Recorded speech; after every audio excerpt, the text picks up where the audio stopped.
Ma'am, mas mataas ata ang tungkulin sa inyo ni LLDA President. Kasi ma'am, napapanood ko kayo sa YouTube.tv, lahat ng hearing dito sa Senate, whether it's stressful for you or it's wonderful for you, nag-attend ka. Si LLDA Chairman ata, meron atang immunity eh. Hindi siya subject ng Kongreso. He can refuse to be here. He refused to be in my hearing. He came in the budget hearing. He came to my office 8 a.m. saying, "I'm sorry, sir, ganito, ganito." I said, "Okay, just do your job. Do not snub the Senate, etc." Madam Chair, so, ma'am, can you please look into this? But I'm not comfortable approving the budget of LLDA na wala siya.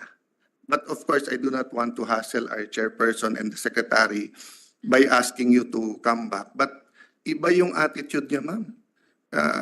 Hindi ako makapaniwala na he can snub my committee when I was chairman. And then the budget hearing last year, makikiusap. Then this hearing, hindi siya dadating. Oh. May I ask you, Sec. John? So ma'am, I'm not saying it's the best project. It's a great project. I'm saying it's transparent. In my view, it's a good project. It's been vetted. By the way, ma'am, we told the new secretary ng DA the same thing. Sir, pakitignan. Kung pangit, scrap nyo. Or if you can improve it, and say, no, it's nice and we can improve it, and the new secretary knows fisheries. Eh. Then pumalit sa'yo si Director Matias, kumilos ka agad siya. Then we told him na may mga problema. Then did you resume ba? Or as but from October to May, every 2 weeks, tinatanong ko sa staff ko ano na nangyari. Pinapakita niya sa aming chief of staff na tinetext ka niya, hindi kayo nag-issue. Anong problema? Is that the kind of service? I mean, kung Senate at Senador na nag-request sa'yo, hindi mo kinilusan, I wonder if it's an ordinary citizen. What would you do? How come you didn't act upon it? Or you don't even remember? No, I remember, Madam Chair, the Honorable Senator of Alan Peter Cayetano. So, We will recognize now Senator Cayetano.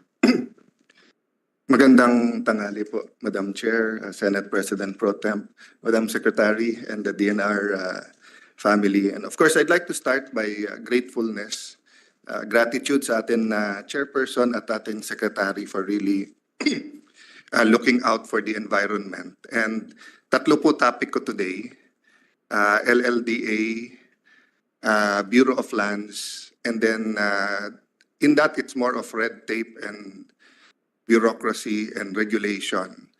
Pero dun po, I'd like to take up so that matignan na nung tao niyo, yung sa reclamation, sa PAREX, and sa C6. I want to ask some questions about the role of DNR in terms of regulatory and making sure it's done well. Madam Secretary, you are a member of the board ng LLDA. If I'm not mistaken, are you chair or? And then may I add, Madam Secretary, who attends for you? I know you are member of not naman thousands, but tens and maybe hundreds of committees, subcommittees, cabinet clusters, boards. So who attends for you, ma'am, sa LLDA? Thank you very much, Madam Chair. Mr. Senator, Yusek Jonas Leones attends for us at the LLDA po. May I ask Yusek Jonas, are you familiar with the ABC project of the LLDA, DA, and City of Taguig? Just be honest, sir. I mean, you're not. I'm so sorry. You're not Mr. familiar. Not familiar, Yes, GM Santiago here. GM Santiago is not around, but technical expert. No, I asked him to be around. I wrote you to be around. I told you in the last budget hearing for him to be around. I was chairman of the GOCC committee.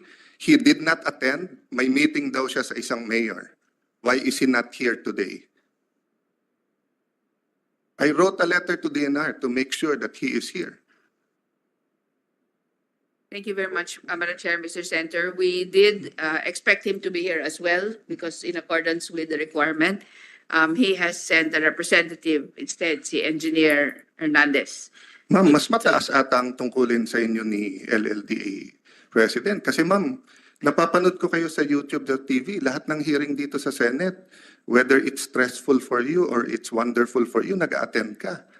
Si LLDA chairman ata, meron atang immunity. Hindi siya subject ng Kongreso. He can refuse to be here. He refused to be in my hearing. He came in the budget hearing. He came to my office 8 a.m. saying, "I'm sorry, sir, ganito, ganito." I said, "Okay, just do your job. Do not snub the Senate, etc." Madam Chair, maybe I'll consult with you what we'll do with the budget of LLDA, but I'll continue for the chairs, for the secretary's information and the information of Mr. Leones, Yusek Leones. Can you show the 45-page DA presentation? So, Madam Secretary, I don't want to bore you with all of the details. My first privilege speech in 1998 as a young congressman was LLDA, Laguna Lake Development Authority. I see the Laguna Lake, I see the authority, but I do not see the development.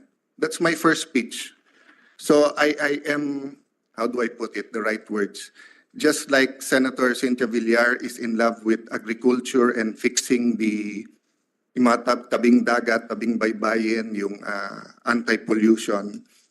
You know, ever since I heard Architect Palafox say na yung buong Singapore ay kasya sa Laguna Lake, it just blew my mind that the provinces of Rizal, Laguna, Taguig, Muntinlupa, and the other cities can really benefit from development of the lake. No? But ma'am, while I'm showing this, can someone call GM Santiago and get to know why he is exempted? He's the only one in the whole national government.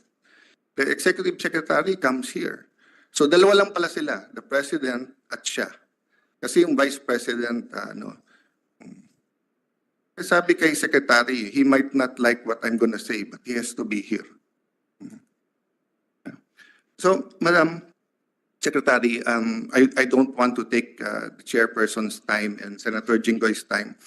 I'll go through this very fast. I'll wait for. So, can you go to the next page? So, ma'am, the project is tinawag ni Secretary Darto na ABC kasi agro-fishery business corridor.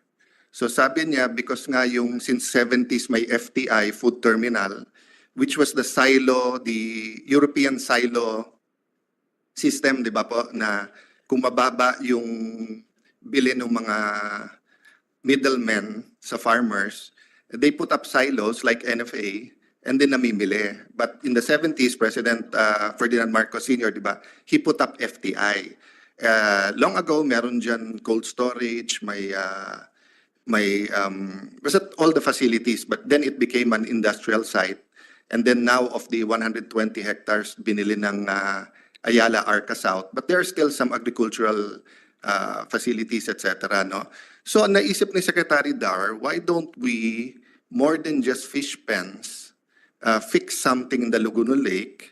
And then dahil may na C6 na, we invited him kasi when 4 or 5 secretaries were there building the lake. So building the small road, no, beside the lake, no. So fast forward lang, no. So the first few pages is just a briefer on what the lake is. Meron man monitor sa harap ni secretary. Ayan, okay. And then one page back. One page back. Doon sa mga fish. Can you go? Yan. So actually maraming hindi familiar, but nung nagkaroon ng malaking baha, we noticed konting ecological, how do you put it, may ma-introduce lang sa lake, ma'am. So there was a big flood before millennium, about that time, between 2000, basta there were 2 big floods, and one of them, napasukan ng janitor fish, dumami na ng gusto, tapos yung parang maliit na swordfish, di ba? So in fact, we have so many experts on salt water, but we don't really have that much experts on fresh water, no? So fast forward. Bilisan nyo na lang yung slides, okay? So ito po, panay profile, no? Go. Okay, so objective ng project, pass forward. Pass forward. Sige pa. Sige. I'll tell you na lang when to stop. So ma'am, nandyan na naman lahat ng objectives, no? What good it is for the lake, how good it is for the for example, no, kasi panay bangus, mababa presyo ng big head doon, but panahon ni President Duterte kasi binawasan ng 30% kasi apektado na yung quality ng water at lagay lang ng lagay ng fish pen. So this project is basically not only to produce for the government, for farmers, co-ops, but also yung kung ano yung mga scientific ngayon na tamang paggamit. So can you stop there? Yeah. So this is the first part, yung freshwater aquaculture component. Tita Cynthia, Madam Chair, yung floating fish pens has been there for a couple of years already. Nakailan-ani na kami dyan. And it's quite good kasi nga it doesn't disturb yung environment sa ilalim and everything. And then yung mga may parang kubo-kubo sa gitna ng lake, it becomes parang tourist ano pa niyan kasi nga magaganda yung bangka. So that's why sabi nga ni Sec Dar, if you look for example nung beautiful boats dun sa Zamboanga, so he was telling Mayor Lani that why don't you put mga bangka etc., whether it's fishing sa mga bata or whether iikot lang. So go to the next slide. And then so ganyan po yung magiging itsura. So makikita nyo it doesn't damage yung sa ilalim, and yung net doesn't extend all the way down. So the floor of the Laguna Lake is free to flourish. I mean, I know ma'am, you know more than that sa environment side sa akin. So, but just for the public's consumption. No? Next slide.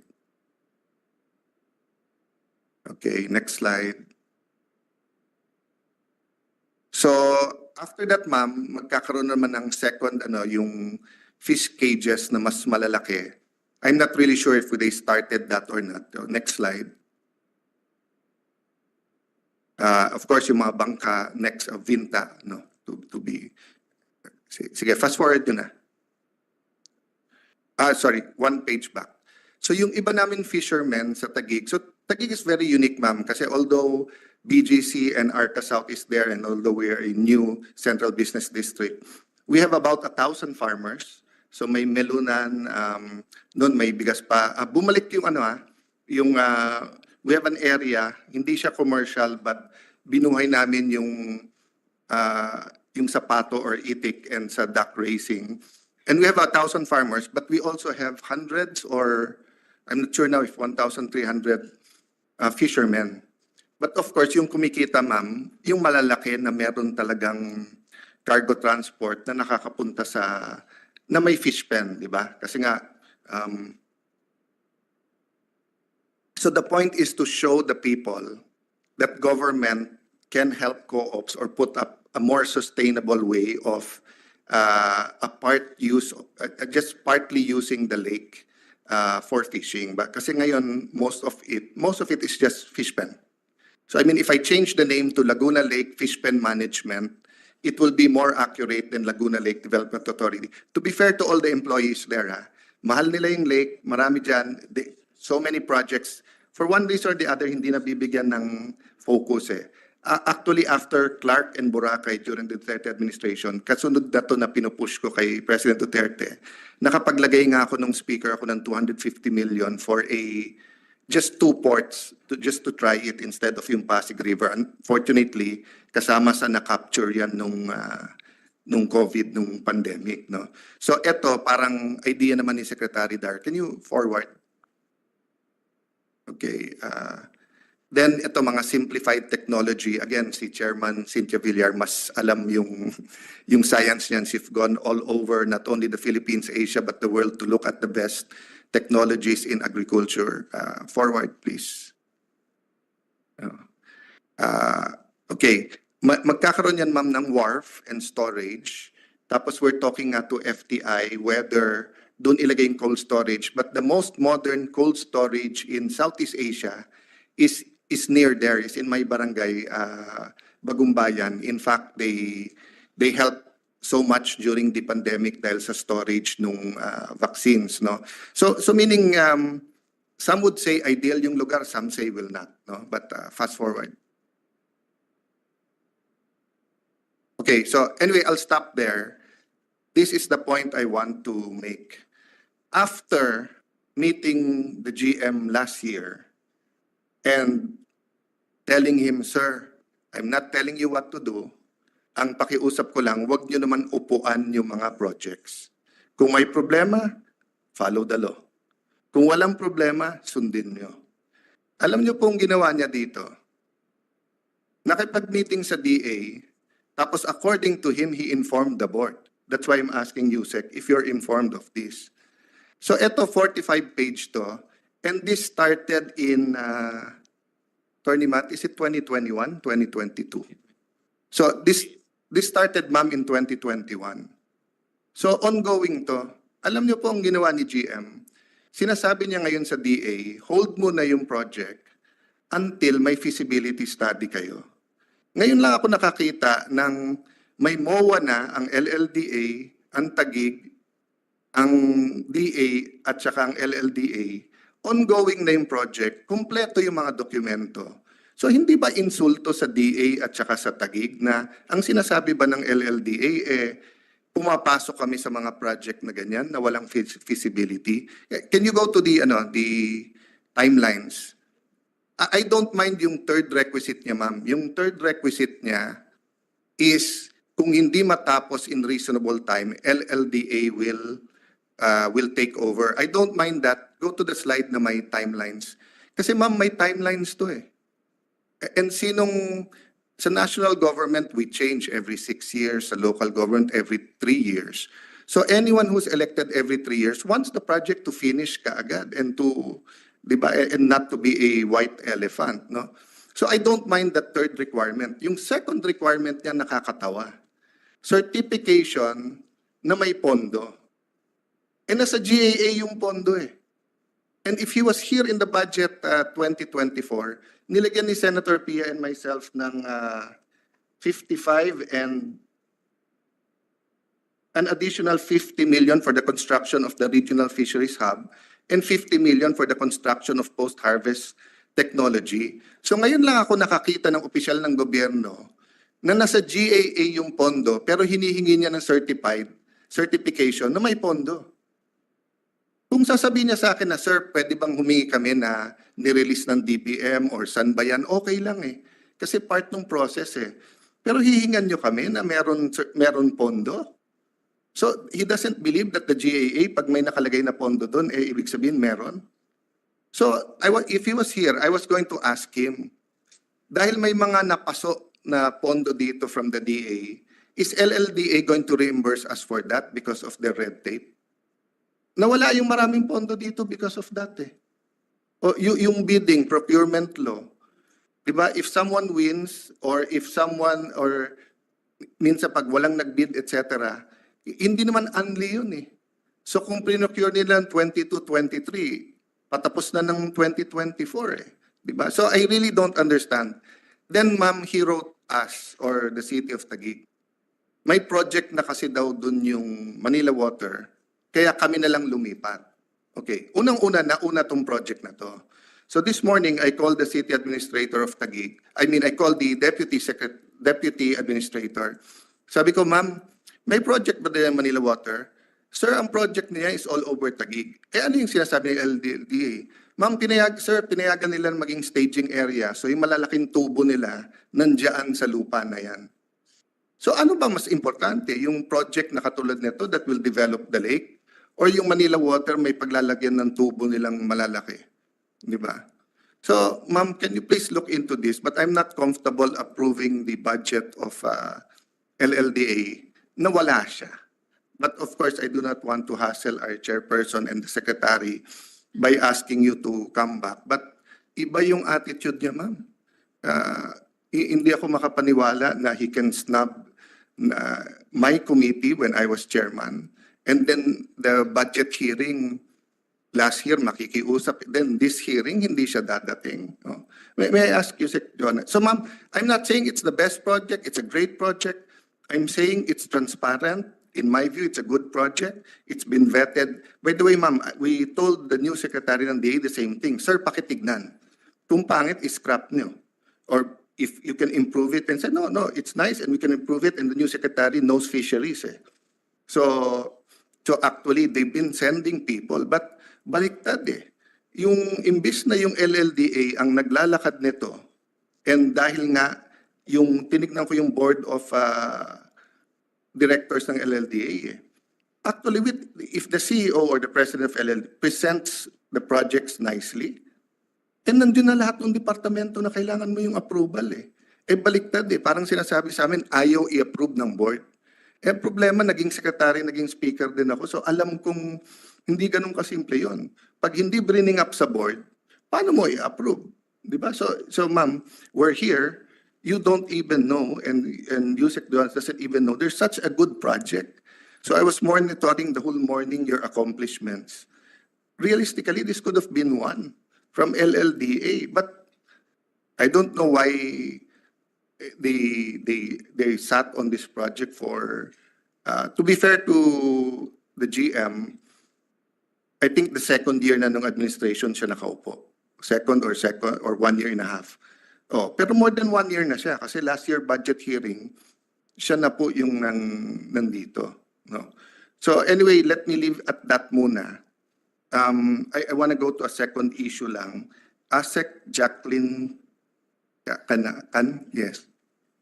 Sorry ma'am. Kaan. Okay. Ma'am, may papakita po ako sa inyo. Can you show the Can I show yung mga pinadlock na, I don't know lahat kayo kung napanood nyo na yung commercial ni Mayor Abibi na yung better, di ba? Kasi I'll show you what's happening in Embo and kayo na mag-judge kung better to o bitter. No. Can you show nga the pictures?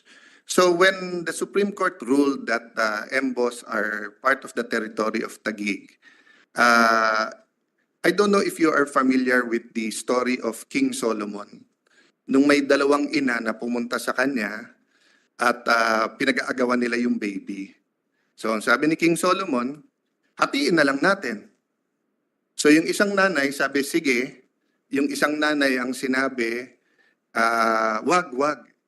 So sabi ni King Solomon, yung nanay na nagsabing wag hatiin, yun ang tunay na ina.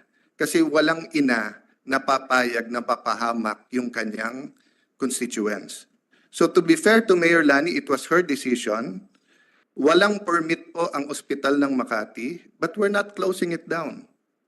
Ang ospital ng Makati inorderan or someone ordered them na, Madam Chair, na wag magkaroon ng MAIP or DSWD MOA. So yung mga taga-Embo ngayon cannot use a hospital in their own area. Ganon din ang pamantasan ng Makati. The pamantasan ng Makati, the land is not owned by Makati. But we have not done anything to hamper, to disrupt the studies of all students there. On the other hand, Mayor Binay padlocked all of the health centers. Initially, she padlocked the fire stations. Nung nagwala ako kay DLG Secretary Benhar na baka magkasunog dito, nakakandado lahat, he went to her personally and opened it up. So ayan po, South Sembo, nakakandado po yan. Nandiyan po yung mga lock. Pitogo, nakakandado po yan.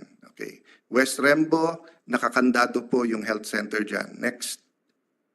East Rembo, nakakandado po yung health center dyan. Next. Comembo, nakakandado po yung health center dyan. Okay, next. Pembo, nakakandado po yung health center dyan. Okay, so anyway, I won't bore you with the details, but aside from that, parks, health centers, covered courts, nakakandado lahat.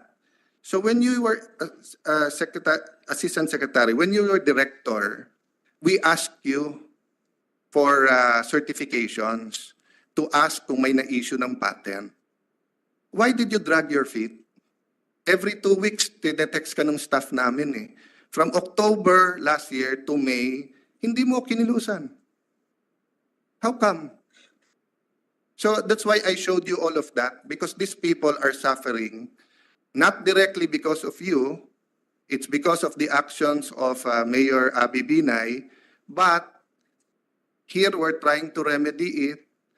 Nung last budget hearing, pumunta sa amin, we wrote you, then pumalit sa'yo si Director Matias, kumilos ka agad siya, then we told him na may mga problema, then did you resume ba? Or as, but from October to May, every 2 weeks, tinatanong ko sa staff ko ano na nangyari. Pinapakita niya sa aming Chief of Staff na tinetext ka niya, hindi kayo nag-issue.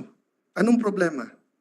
Is that the kind of service? I mean, kung Senate at Senador na nag-request sa'yo, hindi mo kinilusan, I wonder if it's an ordinary citizen. What would you do? How come you didn't act upon it? Or you don't even remember? No, I remember me, Madam Chair, the Honorable Senator of Alan Peter Cayetano. So we did when I was the DNR NCR Regional Executive Director, we proceeded with the issuance of all the residential free patent that had been completed in the process. So wala po ako. Ma'am, huwag niyo kaming lituhin. Wala kaming pinapatigil o pinapatuloy na issuance. Ang tanong namin sa inyo, kasi ang sinasabi ni Mayor Abby Binay, sila may-ari ng mga yan. E nabuko namin sila sa DepEd na nakapangalan sa DepEd or wala pang patent or pending pa yung patent. So even yung office nyo yung pamantasan ng Makati, sinabi pending pa yung patent. So we ask you specifically, issue a certification kung alin ang may patent at anong wala. And you answered us, lahat yan walang patent. Pero you wouldn't issue the certification, which by law you're required to do. And I'm asking you now, why didn't you even write us back? Every 2 weeks, tinetext ka nung staff ko. Apologies, the Honorable Senator, but there had been, when I was there had been continuous discussion on the legal aspect and Hindi nyo naman kailangan ng discussion, ma'am. Certification lang tinatanong namin sa inyo. In-issue na ni Director Matias ngayon eh. In-issue na ni Director Matias. Ang tanong lang, it is a factual question. We asked you, ma'am, pakitignan mo nga, may na-issue ba dyan na patent o hindi? Oh, di ba meron tayong batas tungkol sa transparency? Di ba pag may nag-request sa inyo na ordinary citizen, you're required by law to answer? Oh, so kung halimbawa nag-away ang GSIS at ang Senate, kaninong building to? Nalaman ng Senate na hindi pala sa GSIS to. Hindi kami pwedeng pumunta sa inyo at magtanong na, ma'am, pakitignan nga kung ito'y lupang gobyerno, may patent ba ito? Oh, for the information of the Secretary, ma'am, proclaimed land kasi lahat to eh. Hindi naman po ito commercial land.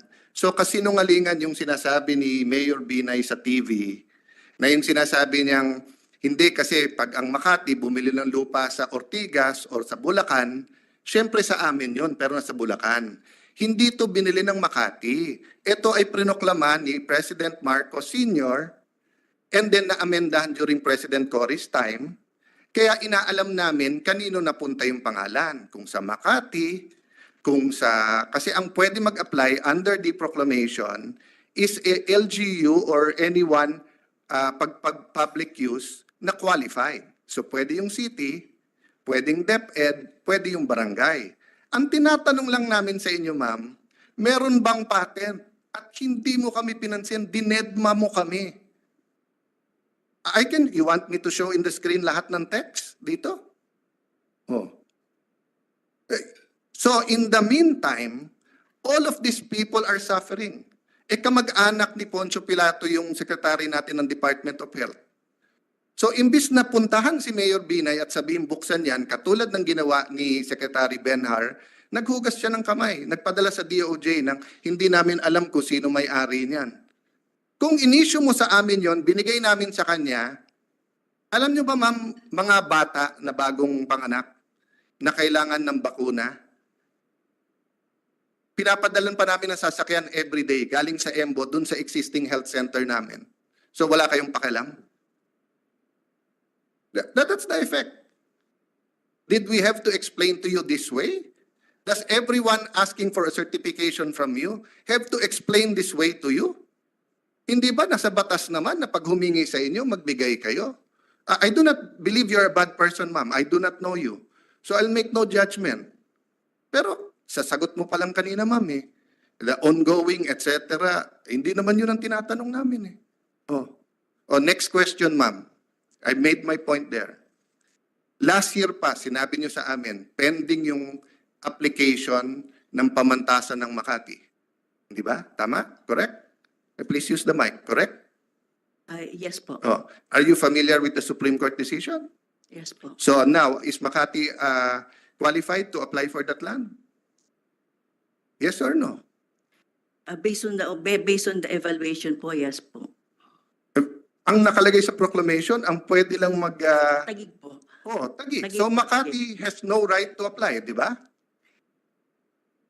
Actually, So you mean Parañaque can apply sa Signal Village sa Taguig? no po. Kasi ang proclamation sa Taguig, Taguig lang, di ba? Taguig. Oh, so nung nag-rule ang Supreme Court, bakit hindi ka mapagbigay ng ng diretsong tanong? Sa proclamation, yung LGU lang ang pwedeng mag-apply, di ba? Oh, sino ba ang LGU ngayon?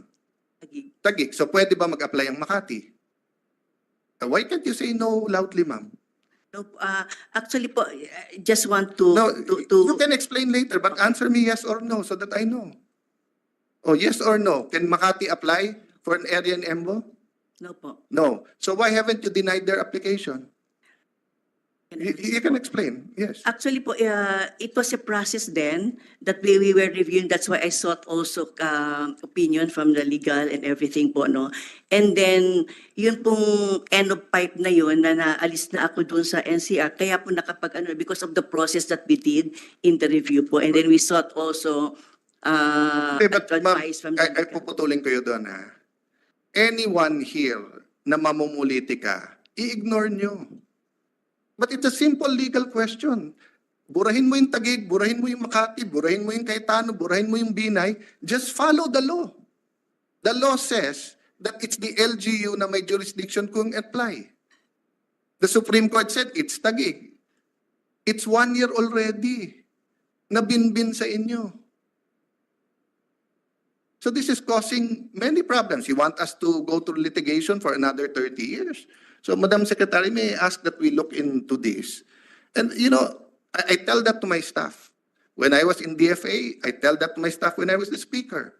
Do not come to me with names. Come to me with the facts, the legal issue, di ba? And the opinion. Kasi pag nilagyan mo pa ng facts, sinabi mong, sir, etong bill na to, sponsor si Senator Villar. Siyempre, mahal ko po yan. Para kong nanay yan. Para kong ate. So pag sinabi Senator Villar, bias ka agad ako for. Diba? Pero pag sinabing, sir, yung bill na to, ganito, maganda. O saka ko tatanungin, sinong author? Diba? So what's the problem with us asking for certifications and everything? By the way, Madam Secretary, in-issue na ni Director Matias. We're just going through it today. We don't want you involved in any politics. We want, you know, Congress and the Senate to respect you. But it's factual eh. Ang tanong lang namin, etong lupa na to, meron bang patent o wala? Kung meron, penging kopya. Kung wala, bakit wala? And that's all public records. Diba? But ASEC, I'm not, as I said, I'm not judging you as a person because I don't know you. Pero hindi ayos na October to May. And if you ask me now, ba't ngayon lang ako umangal? Baka tama, baka mali. Sabi ng staff ko, sir, pabayaan mo na ma-promote kasi kay Director Matias gumagalaw eh. Kay ma'am, hindi eh. Hindi kami sinasagot minsan pag tinetext eh. Di ba? Do we need a department order to say? Or do I have to text you myself bago ka sumagot? Kasi medyo busy ako ng ma'am ng konti. Marami din ang committees, marami din ang responsibility. After this, we have to have a press con about the new Senate building. So it's not easy. Do I have to text you myself or will you respect us if staff namin? Sir Yusek, by the way, Chief of Staff ko mismo ang nagdi-deal na rin kay GM. Hindi ordinary, hindi staff to staff. Chief of Staff ko mismo. Siguro naman sa Senate po, ma'am, after us, maybe our COMSEC or our Chief of Staff, sila na po yung alter ego namin kasi isa lang katawan namin eh, di ba? So I just like to put an emphasis on that. If you were afraid, ma'am, na kawawa mga taga-EMBO if you gave the certification, etc., okay lang eh. But you've seen, Taguig has always put first the interest of the people. We have not closed down anything. We have supported them. On the other hand, nagsasuffer yung taga-EMBO. Muntik na nga sila hindi pinayagan magboto eh. Di ba? So, Madam, I've taken up much time, but I want to take up lang yung sa reclamation. I asked the DPWH. So sabi ko sa DPWH, at Tita Cynthia, sabi ko, Madam Chair, some people say that all reclamations are bad. Some say, no, if you do it the right way, it's okay. And of course, I've been to Hong Kong and Singapore, and they've grown in land area. And although lately, dahil sa massive difference sa climate change, may baha na rin. But in the 80s, 90s, early 20s, parang okay naman yung reclamation. So ang tinanong ko kay Secretary, does the DPWH evaluate the plans in terms of the engineering part? Sabi niya, no, they have nothing to do with it. So, ang question ko, ma'am, DNR does these studies sa environmental side. Tama po ba? How about sa engineering side of it, ma'am? Diba? I mean, kasi diba, you can have a ECC saying that basically, pag nag-ano ka dito, it won't be perfect, but it's acceptable sa environment. But, ididikit mo ba sa lupa? May channel ba? Saan nakaharap? Saan ilalagay yung kalye? Lalagyan mo ba ng labasan yon? I mean, I'll be more than happy to accept an answer na hindi DNR if we don't know. I'm just trying to find out. Kasi nung bumaha ng husto, may mga nagbintang sa reclamation. To be fair to them, I don't think it's only that. But just to be sure, I also want to make sure that, kasi pag tapos na yon, nagawa na, napakalaking pera na, hindi mo na mababago yung how they do it, di ba ma'am? And I'm a little bit familiar sa Laguna Lake. When Secretary Villar decided to do the road dike, 1,100 hectares was left outside. So, yun ang ngayon na nag-erode at yun yung nire-recover nung iba. So, there were three things he could have done.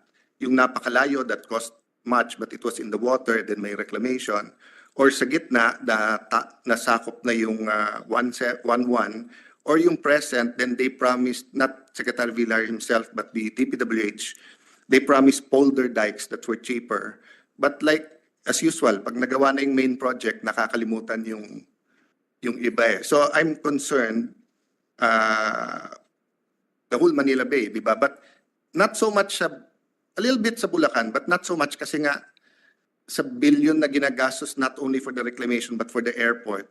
Wala naman silang choice to make sure na maganda yung engineering kasi hindi naman pwedeng, di ba, mag-liquefy o bumaksak yung airport. So I'm sure they're really looking into that. Pero yung ibang reclamation na lupa pa lang muna, na real estate, di ba? So kung ikaw gagawa ng bahay doon, ikaw magso-soil test and everything, but the location, the engineering, the science of it all, no? Sino ma'am in charge to look at that part of it? Thank you very much, Madam Chair, Mr. Senator. The initial submissions from the proponents are given to the PRA. The PRA will then determine whether or not these projects are suitable for further implementation, upon which they will be guided then to obtain the necessary environmental clearance from the DNR. There are committees expert committees that are brought in to review the plans, Mr. Senator. So this would be the basis to respond to your question on whether the engineering actually would be appropriate for the kind of impacts that this project would have on the ecology of the area. And on the present, at least sa Manila Bay, because you suspended it for a while and got experts, medyo natignan yon. what has been was suspended, Madam Chair, Mr. Senator, by the OP, by the Office of the President. What we are looking at now is the compliance review of the documentation that has been submitted. And we are also producing a cumulative impact assessment, Mr. Senator, Madam Chair, which we deem absolutely imperative to have in order to then evaluate the suitability of the type of engineering that was proposed at the time of the submission to the PRA. I'm happy, ma'am, with your answer. Ang point ko lang naman in all of this is that we've seen it, di ba? So for example, ang isang medyo ongoing discussion with DNR is that should DNR be the protector of the environment, pero siya din nag-i-issue ng licenses, let's say, sa mining, di ba? So, because like sa US, may EPA nga ba yung, di ba? But of course, that's also not a perfect system, di ba? Minsan naman, you have presidents railing at EPA na they're holding it back, kaya taas ng presyo ng gasolina nila and everything. So wala namang perfectong sistema. Ang point ko lang, ma'am, we want to get to the point na pag may government approval, people can sleep 100% na 50 years from now or 25 years from now, walang mangyayari na will regret and sabihin hindi kasi naayos, no? So with that answer, I'll ask also PPA, no, if they have the technical capability to, the PRA, the technical capability. Kasi nga, iba kasi ma'am, di ba yung sabihin mo lang 50 hectares, 200 hectares dito, but ano talaga yung forma ng 200 hectares na yon? And let's say sa dulo nung doon, how will you, di ba, what kind of engineering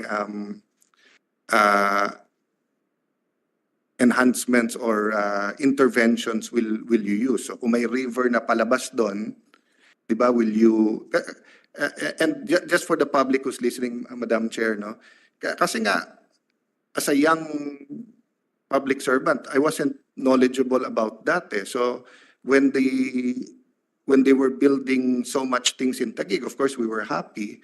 But nung bumabaha na, doon lang in-explain sa amin ng urban planners na kahit bukid yun, meron yung pang ano ng water, di ba? That's why like now, we're insistent doon sa water retention ng bawat building para nga hindi lahat pumapasok doon. So I just don't know kung, kasi if you just follow the building code, medyo okay na yon. But like BGC, many people don't know. That's why it's more, we have a separate ordinance and a higher standard than the building code with density and of course the Americans built yung water retention area, etc. No?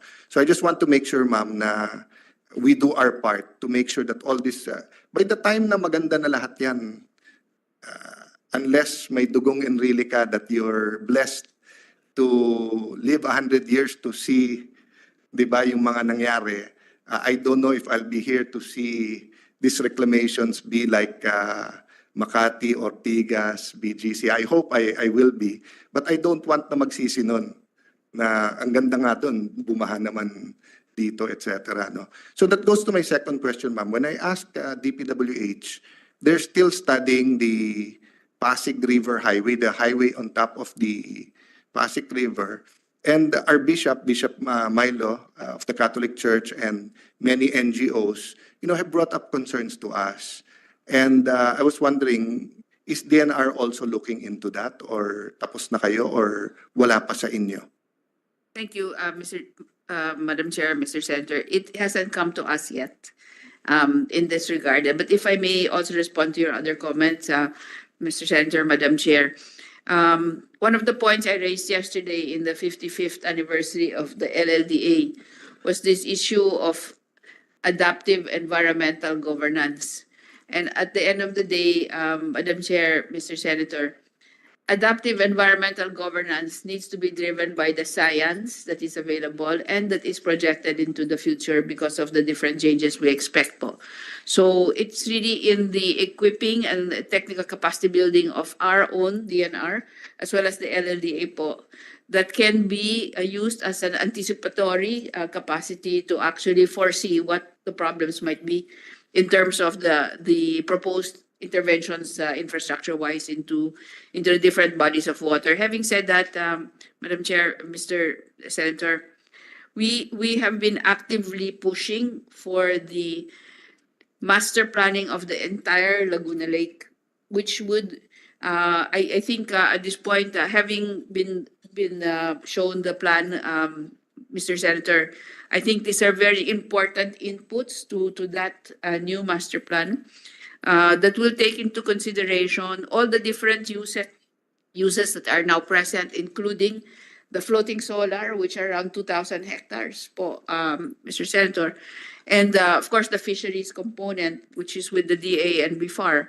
But the industrial uses and the land use changes po, including all the way to the building code designs, which I think that you would be at the forefront, Mr. Senator, in terms of going beyond the standard to actually anticipate the potential impacts, especially due to climate change. And so we would be very happy to work with your office, Mr. Senator, Madam Chair. Thank you with that, Madam Secretary. And siguro yung, may I also read a little bit, or when you do come out with reports dun sa Manila Bay reclamation, because one of the unintended consequence there is more crowding in Metro Manila. So I do understand why economically, financially, it's feasible. Kasi for the same peso per peso, mas malaki talaga profit sa Metro Manila, and all the infrastructure is here, malapit sa airport, and Manila Bay is Manila Bay. Diba? It's one of the most beautiful bays in the world. Diba? The Sunset have launched many courtships and proposed marriage proposals and everything. But having said that, kita mo sa BGC ang ganda eh. As soon as you get outside, yung traffic, etc. Because nga, may unintended consequences.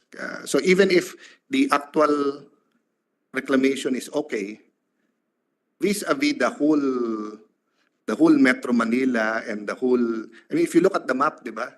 Nagsiksikan talaga lahat ng Pilipino dun sa pinakamakitid sa Metro Manila eh. That's why we should really go towards Bicol and go towards Nueva Ecija, Rizal, etc. Having said that, ma'am, hindi ba, may I propose lang, I mean, or ask you as a favor to bring it up sa cabinet cluster, hindi ba dapat baliktad kung may proposal, katulad ng PAREX, dapat DNR muna? Kasi kung mauna yung engineering at saka yung financial, tapos kontrabida na naman yung environment. Kasi like so I'm following, meron akong nagugustuhan na urban planner na nasa, I didn't ask him permission, hindi ko siya kilala personally, so I won't mention his name, but na-mention ko sa isang hearing, but I was following yung kanyang Facebook. Tapos pinapakita niya na sa South Korea, one of their major rivers, meron nang highway sa taas, tinanggal pa nila because marami silang findings. Yung sunlight lang, ma'am, di ba?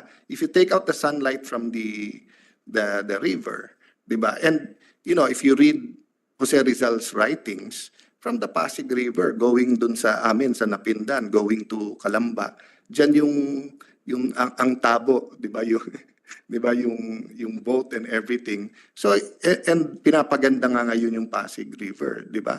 So, I was really wondering, kaya lang nakita ko in my, I don't mean to hit anyone or anything, pero, you know, whether it's a giant museum, it's a giant airport, it's a giant mall, even the Senate building. Pag lahat kompleto na yan, tapos may problema ka sa environment, let's say puputol ka ng puno, to follow na lang yan. Pero kung nauna yung environment, sandali sir, 1,000 yung puno dyan, hanap muna tayo ng iba. Mabilis din humanap ng iba. Kasi hindi niya sasabihin, ma'am, gumastos na kami ng 50 million sa ganito. Ang aming studies, 100 million, ganito. Diba? So, baka kailangan, ma'am, baliktarin. Which goes to my last point about so during the time of President Noynoy Aquino, they were almost bidding already yung C6. All the way from, I'm not sure kung Calamba or longer, all the way to Taytay Rizal. Last minute lang po, umayaw yung mga bidders because naglagay sila ng contingent liability na kung masira yon or bumaha, yung kung sino man manalo has to pay. And that was a deal breaker during that time. So nagulat ako na meron pong ina-approve ngayon from San Pedro, Laguna, up to Bicutan, Taguig. Pero uutangin na sa ADB. So since si Yusek Leones ang nasa LLDA, has this been brought already to the attention of LLDA? Hindi pa. According to DPWH, last budget hearing, pinag-aaralan pa. January, hindi na daw tuloy. Nakita ko sa Facebook, pinopropose na, then the President mentioned it already. So I brought it up in the budget hearing ng DPWH. They're still studying it daw. So I just wanted to know, Yusek, was it brought up na to LLDA? Perhaps, good Senator, you're referring to the Laguna Lake Road Network, Yes. the phase 1. I think there's already ongoing activities there per LLDA, and we review it. The DPWH appeared before the board and justify, and it's a priority project of the government. So Okay. it's already So done deal. I won't debate with you, and if it's a done deal, then I'll take it up with DPWH.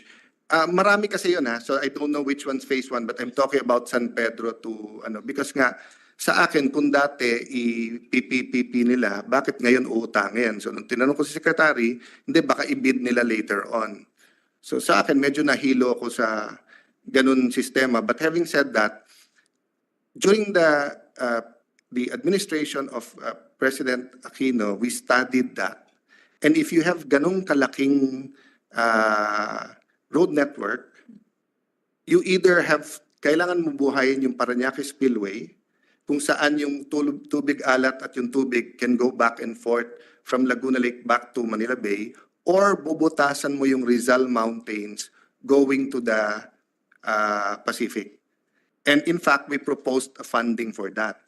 Na mag-reclaim kayo pang real estate, but aside from a real property tax, because that will be really an expensive property on the lake, put parang a sinking fund or a floating fund, to not use sinking, a fund that will go to pay for that. Ang point ko doon kasi, Yusek, I know you have no power to stop DPWH, but you have the power to say whether it's good or not for the lake.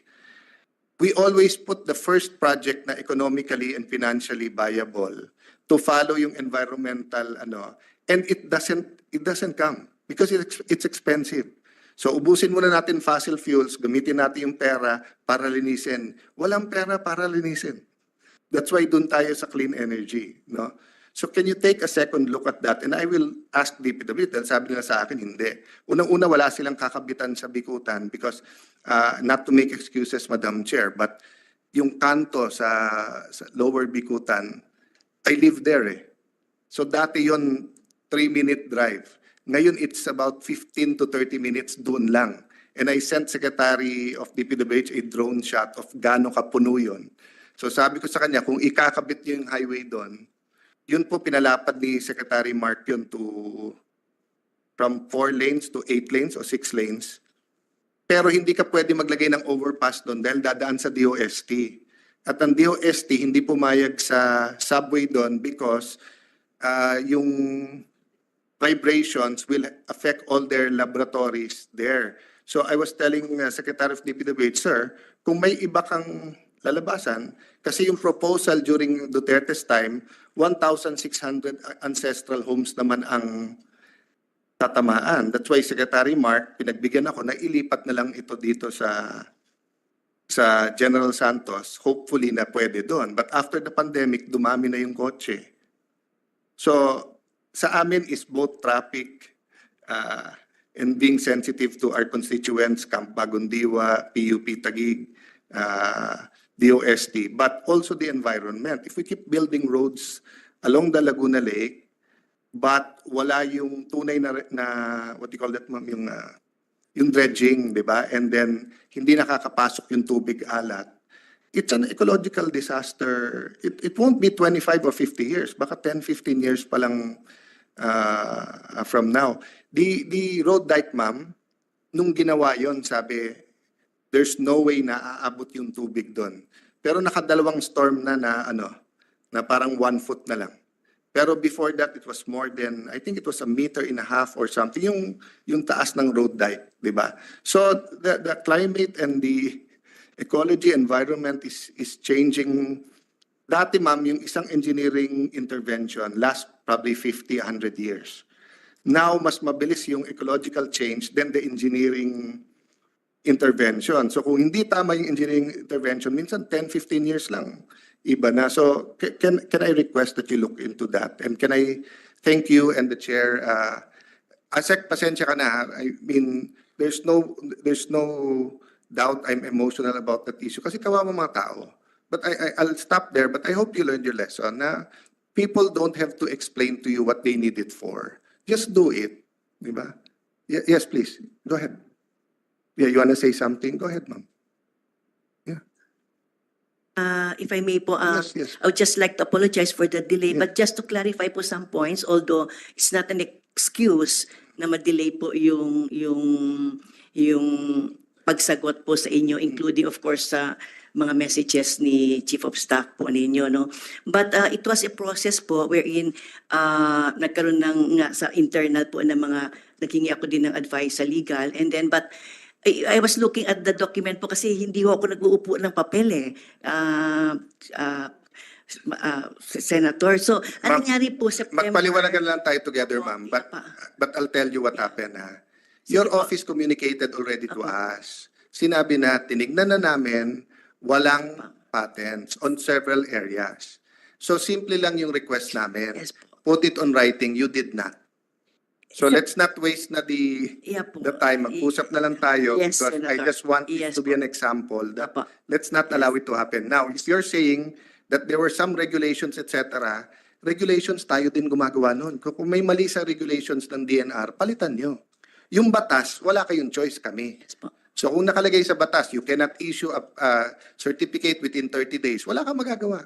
Wala namang ganung batas, ma'am eh. Yes po, Senator. Thank you. The original Thank you, Okay po. Asek.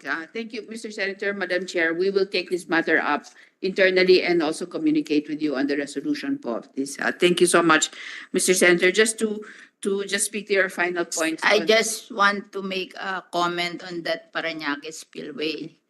Kasi yan, project yan ng Public Works long time ago to be done by JICA, I think. Alam mo, ayaw nang pumayag nung Muntinlupa kasi isisirain ng isa nilang barangay. Isang barangay ng Muntinlupa. Ayaw din pumayag ng Parañaque kasi bumabaha na sa Parañaque. At ayaw rin namin pumayag kasi bumabaha na yung Manila Bay. Tapos dadagdagang pagkaling from Laguna Lake. Walang gustong pumayag dyan sa spillway na yan. Kung gusto nyo maglagay ng spillway, dalhin nyo dun sa Pacific Ocean. Doon kayo gumawa ng way. Huwag sa amin kasi malaki na rin ang problema namin sa Manila Bay. Ang Bacoor, grabe na baha kami. Kaya kami ayaw ng reclamation. Kami babaha. 6 to 8 meters na ang prediction sa amin pag pinayagan namin ng reclamation. At mamamatay lahat ang mangrove namin kasi because of Manila Bay water, brackish water ang mangrove. It's a combination of salty water and fresh water. The fresh water comes from a river. The salty waters comes from Manila Bay.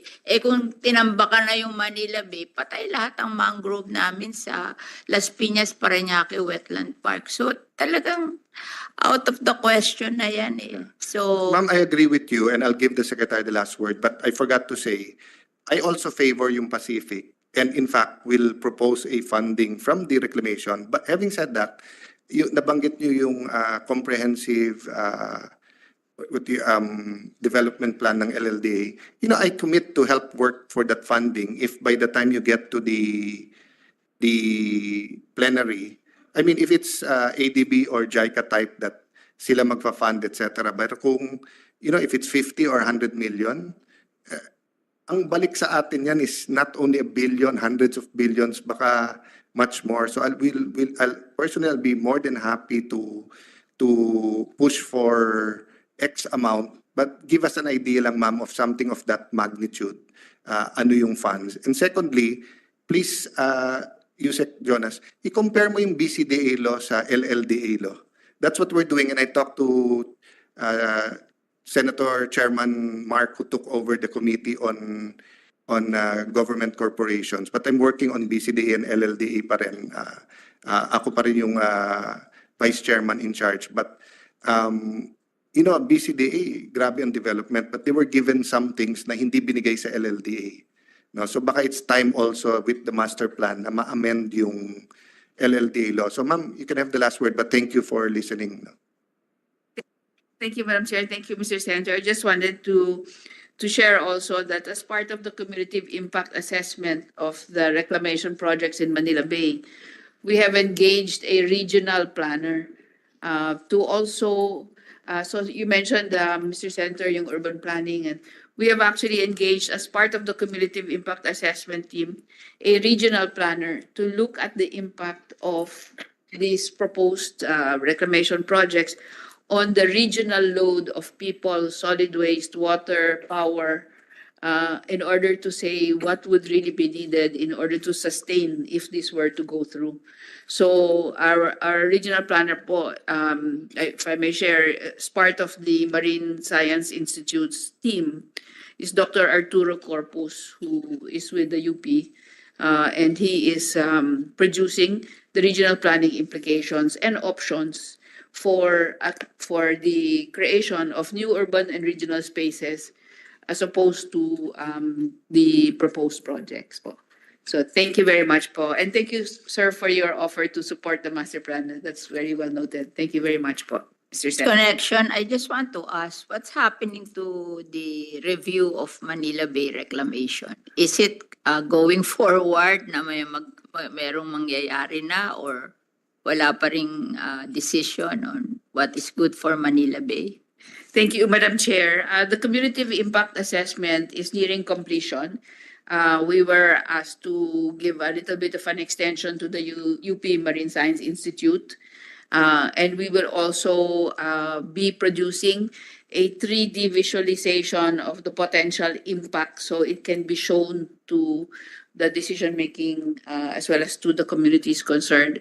And so when that is completed po, and we anticipate it will be completed around November, we hope to be able to present that to the Office of the President. Yes po. The Office of the President, since it was their directive po for that impact assessment to be done. And then the OP will then take the decision po on how to move forward.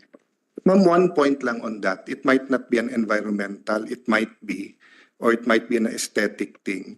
Kasi fan ako ng Sofitel but wala na tayong nagawa. But I was surprised na GSIS naman pala na may-ari nung lupa ng Sofitel. So kasi kung ako ang GSIS, nagreklamo ako sa reklamasyon kung bakit doon hinarang, because there's a US Supreme Court case wherein a chicken farm tinabihan ng airport. Alam to ni Yusek Kuna because we share the same law school. But di ba, the chicken farm hindi na nang itlog sa ingay ng mga eroplano. So sabi ng US Supreme Court, because nauna yung chicken farm or poultry kaso sa airport, di ba, entitled sila sa damage. So kaya ka nga nagpapakasal doon, kaya ka nga nag-anniversary sa Sofitel kasi kaharap mo yung dagat, no? So ang point ko lang, if yung I know it'll be more expensive, but actually mag-gain yung mga nagre-reclaim if they move it ng konti at may channel ka na. So of course you'll have to pay more for the yung repropping there, whatever you call that, di ba? And of course you'll need bridges. But can you imagine the beauty din nung place and then yung ikot din nung tubig? So yun pong sinasabi ko na if we don't do it earlier, di ba? Hindi na natin makakahabol 25 years from now. But this review, baka sakaling stressful man sa mga nagre-reclaim ngayon, pero kung gumanda din naman development nila, di ba? So that's why I pity yung mga, even yung mga hotel di ba, na kaya ka nga gumawa, nandun So I don't even know about the regulations ng Pasay at saka ng Manila kasi may mga ibang cities in the world, no? Ang kanilang bibigyan ng permit, di ba? The closer you are to the water, mas mababa ka. tapos the further mas mataas. So that pati dito nabebenta, tapos yung penthouse dito nakikita. So may konting regulation, not later on. Pag tinayo mo pa lang, ganun na. So nako-compute din ng negosyante, di ba ma'am? No. Yes, thank you very much, Madam Chair, Mr. Senator. So just for an update po, the reclaimed area that was stuck to the seawall is now going to be removed to the distance of 400 meters away from the seawall po. So that is ongoing. We had recommended that to the proponent, Pasay City, and they were able to implement together with their partner. So from the Coconut Palace to the end po, there will be a 400-meter wide channel po. So, thank you po. Thank you po. The Subcommittee B of the Committee on Finance to discuss the proposed budget for 2025 of the Department of Environment and Natural Resources and its attached agency. This budget is essential for the DNR to fulfill its vital role in the conservation, management, and sustainable use of our nation's natural resources. The proposed 2025 new appropriations for DNR amount to 26,226,246,000 pesos. This allocation will support the operation and program of the following offices: the Office of the DNR, including its 4 staff bureau, the BMB, the LMB, the FMB, and the ERDB. Also include DNR's field offices in the regions, provinces, and in certain cities and municipalities. The 2-line bureaus of DMR are the EMB, the Environmental Management Bureau, and the Mines and Geosciences Bureau. The 3 attached agencies, namely the NAMRIA, the NWRB, and the PCSD. The government corporation attached to DNR by virtue of Executive Order Number 22, Series of 2023, are the LUA and the MWAS. Before ba, kanino under itong LUA and MWAS? Before the PD, so DPWH to that. OP, the Office of the President. The MWSS was previously under the Office of the President. Lahat office Ma'am, for LUA po, it's from DPWH. DPWH. Yes, ma'am. And yung MWAS, We are under the Office of the President before. before you were transferred To the DNR. We were, originally we were under the DPWH, then we were transferred to the OP, then we were transferred to the DNR. Please note that the proposed 2025 DNR budget does not include the 3 other attached GOCCs of DNRs, namely the Laguna Lake Development Authority, the Philippine Mining Development Corporation, and the Natural Resources Development Corporations, as these GOCCs do not get budget allocation from the national government. Through our deliberations today, we aim to ensure that the DNR's proposed budget for 2025 will be utilized efficiently in fulfilling the responsibilities that fall under the mandate of the DNR. While the proposed budget may appear modest considering the breadth of DNR's responsibility, it is crucial that we work to maximize these resources. We must ensure that the funds are allocated efficiently to address the agency's critical functions, hence contributing to a nation that sustains its natural resources and ensures a clean and healthy environment for all. So we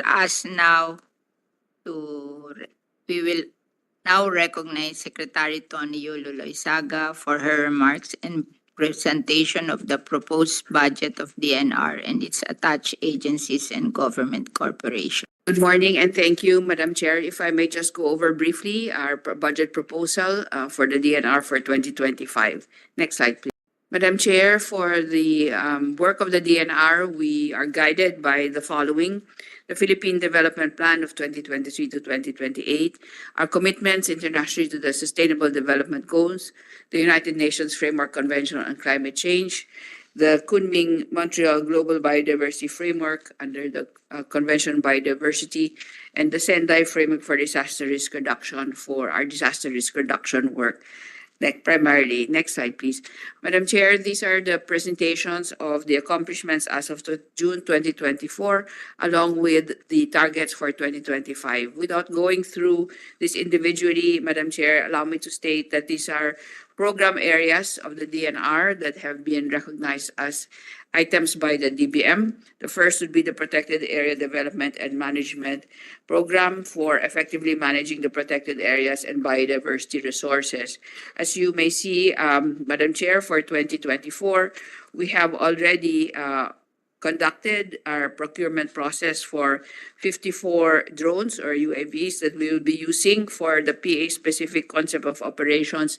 This was a result, Madam Chair, of the realignment of part of the previous NGP budget to actually the protected area, forest areas that need to be monitored and conserved.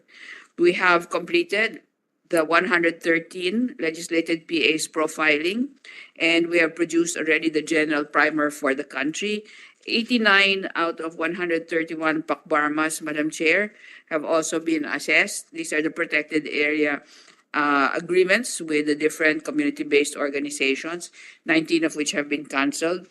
Of the 113 profiled legislated PAs, we have already mapped out, Madam Chair, 96 of them for illegal structures and issued the necessary NOVs, cease and desist orders, and notices to vacate and have cases filed. This listing, Madam Chair, we will submit directly to your office. In the 2025 targets, we would like to continue strengthening our compliance monitoring and evaluation of the pakbarmas. We understand that there will be further action that will be required. Case build-up for suspension and cancellation of other certificates of non-coverage and ECCs are also ongoing. But more importantly, Madam Chair, we will be establishing as well new areas for plantations, and another development, Madam Chair, would be to produce the flora and fauna inventory for an initial set of 30 legislated PAs that would be very important to our own conservation strategies moving forward.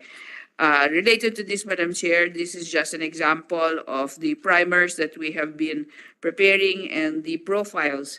As you will see there, Madam Chair, the profile is of the Chocolate Hills National Monument, and this is a result, of course, of our continued work to see how our protected areas are challenged, as well as how they can be made more successful in their mandate to be protected and conserved. We have convened the Multi-Sectoral Advisory Council, and we are now working on some changes, proposed changes in the constitution of the PAMBI, if we may suggest, and we will be coming up with the memos and proposals for this, and the reevaluation schemes for protected area management zoning, including the use and the designation of multiple use zones and strict protection zones. And then, of course, we will be looking at assessing the management performance of our different PAs. Madam Chair, just as a brief message, final message on this area, the challenge that we have encountered on the protected areas has been to actually inventory prior rights and any proclamations that have been issued, as well as land classifications prior to the enlisting of the PAs as legislated. And this is ongoing now for us to actually determine how the management of these areas may be made fully effective. Next slide, please. For the natural capital accounting, this is the support to the PENCAS law, Madam Chair. We are scaling up the accounting of our natural ecosystem services as well as stock, and the valuation of these services as well. So in the 2024 accomplishments, we have new ecosystem accounts developed for the following: Masinloc, Mount Matalangahan, Puerto Princesa, Cleopatra's Needle Forest Reserve, Siargao Island Protected Landscape and Seascape. We are now updating our ecosystem accounts for carbon for Palawan, and continue, of course, on the ongoing development of two ecosystem accounts, Santo Tomas Watershed and Tago River. For the next year, Madam Chair, we need to, in fact, continue developing new site-specific ecosystem accounting to support PENCAS, and we will be applying a new approach and tool called Sukat ng Kalikasan, which was developed specifically for our Philippine context. Next slide, please. On coastal and marine ecosystems and resources management, we're looking at enhancing the resilience of our coastal and marine areas. And you will see here, Madam Chair, an example of the accomplishment of the Philippine Space Agency and the DNR in collaboration with citizen scientists and our state colleges and universities. This is the first ever Philippine mangrove map that has been produced by the use of satellite imagery, citizen science, and AI. And we are strengthening as well this year 22 marine protected area networks and established as well 9 new ones. For 2020-2025, Madam Chair, we will be working on the restoration and protection of the mangrove areas within 30 provinces that are vulnerable to storm surge, and strengthening 26 existing MPANs, as well as establishing 9 new ones. As you will see, Madam Chair, we have fairly good now information and data on the extent of mangroves in the country. The next step here would be to assess the health of this mangrove system using the satellite imagery and ground truthing approaches that we have developed with the Philippine Space Agency. Next slide, please.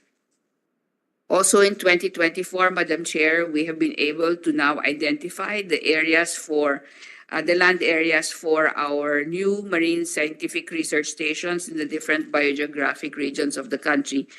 Attendant to this, we have also looked at, with our colleagues from the UP Marine Science Institute, the climate exposure of these different areas in order for us to determine what should be the research agenda as well as the action agenda for these areas. So the 5 new marine stations have been identified as to site: Punta Pari, Cagayan, Barangay Diabcong, Kasiguran, Aurora, Barangay Ngolos, Calicoan Island in Giwan, Samar, and Barangay Lumban of Bisagun in Zamboanga del Sur, and Kawas, Alabel in Sarangani Province. There will be 2 co-managed private sector with the private sector and academe, Madam Chair, 1 in El Nido, Palawan, and 1 in Pag-asa Island as well. And then we will be upgrading the stations in Snake Island, existing already, and to Bataha Reef Natural Park, Madam Chair. Next slide, please.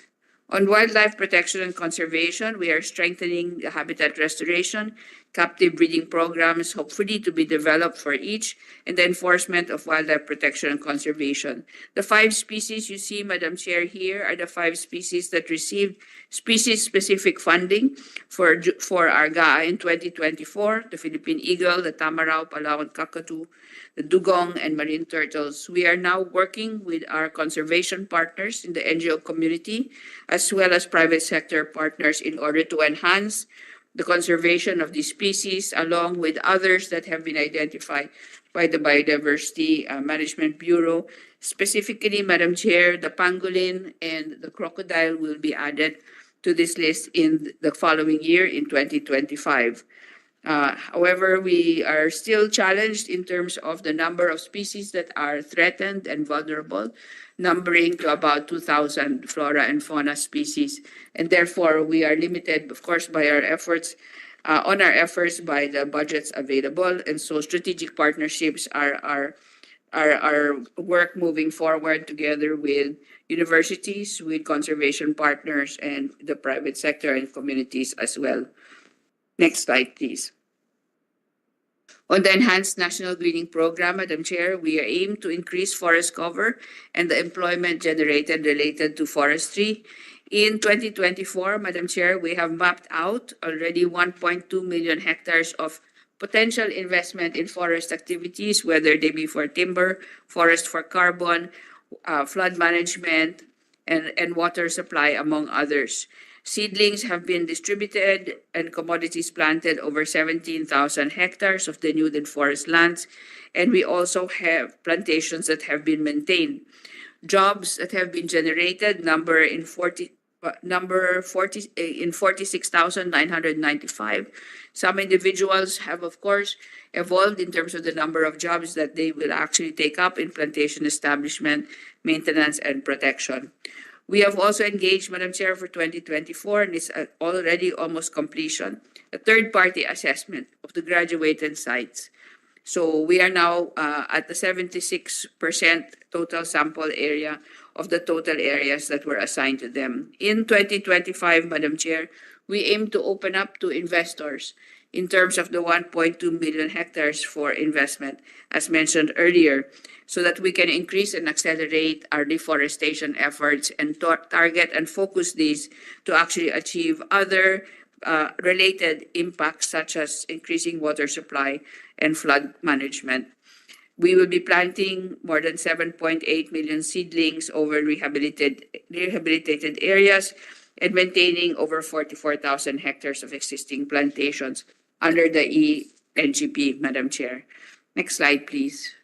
On enforcement and protection, we aim to, of course, neutralize as much as possible the 50% of illegal logging hotspot areas by 2028, and this will come in a very calibrated way, Madam Chair.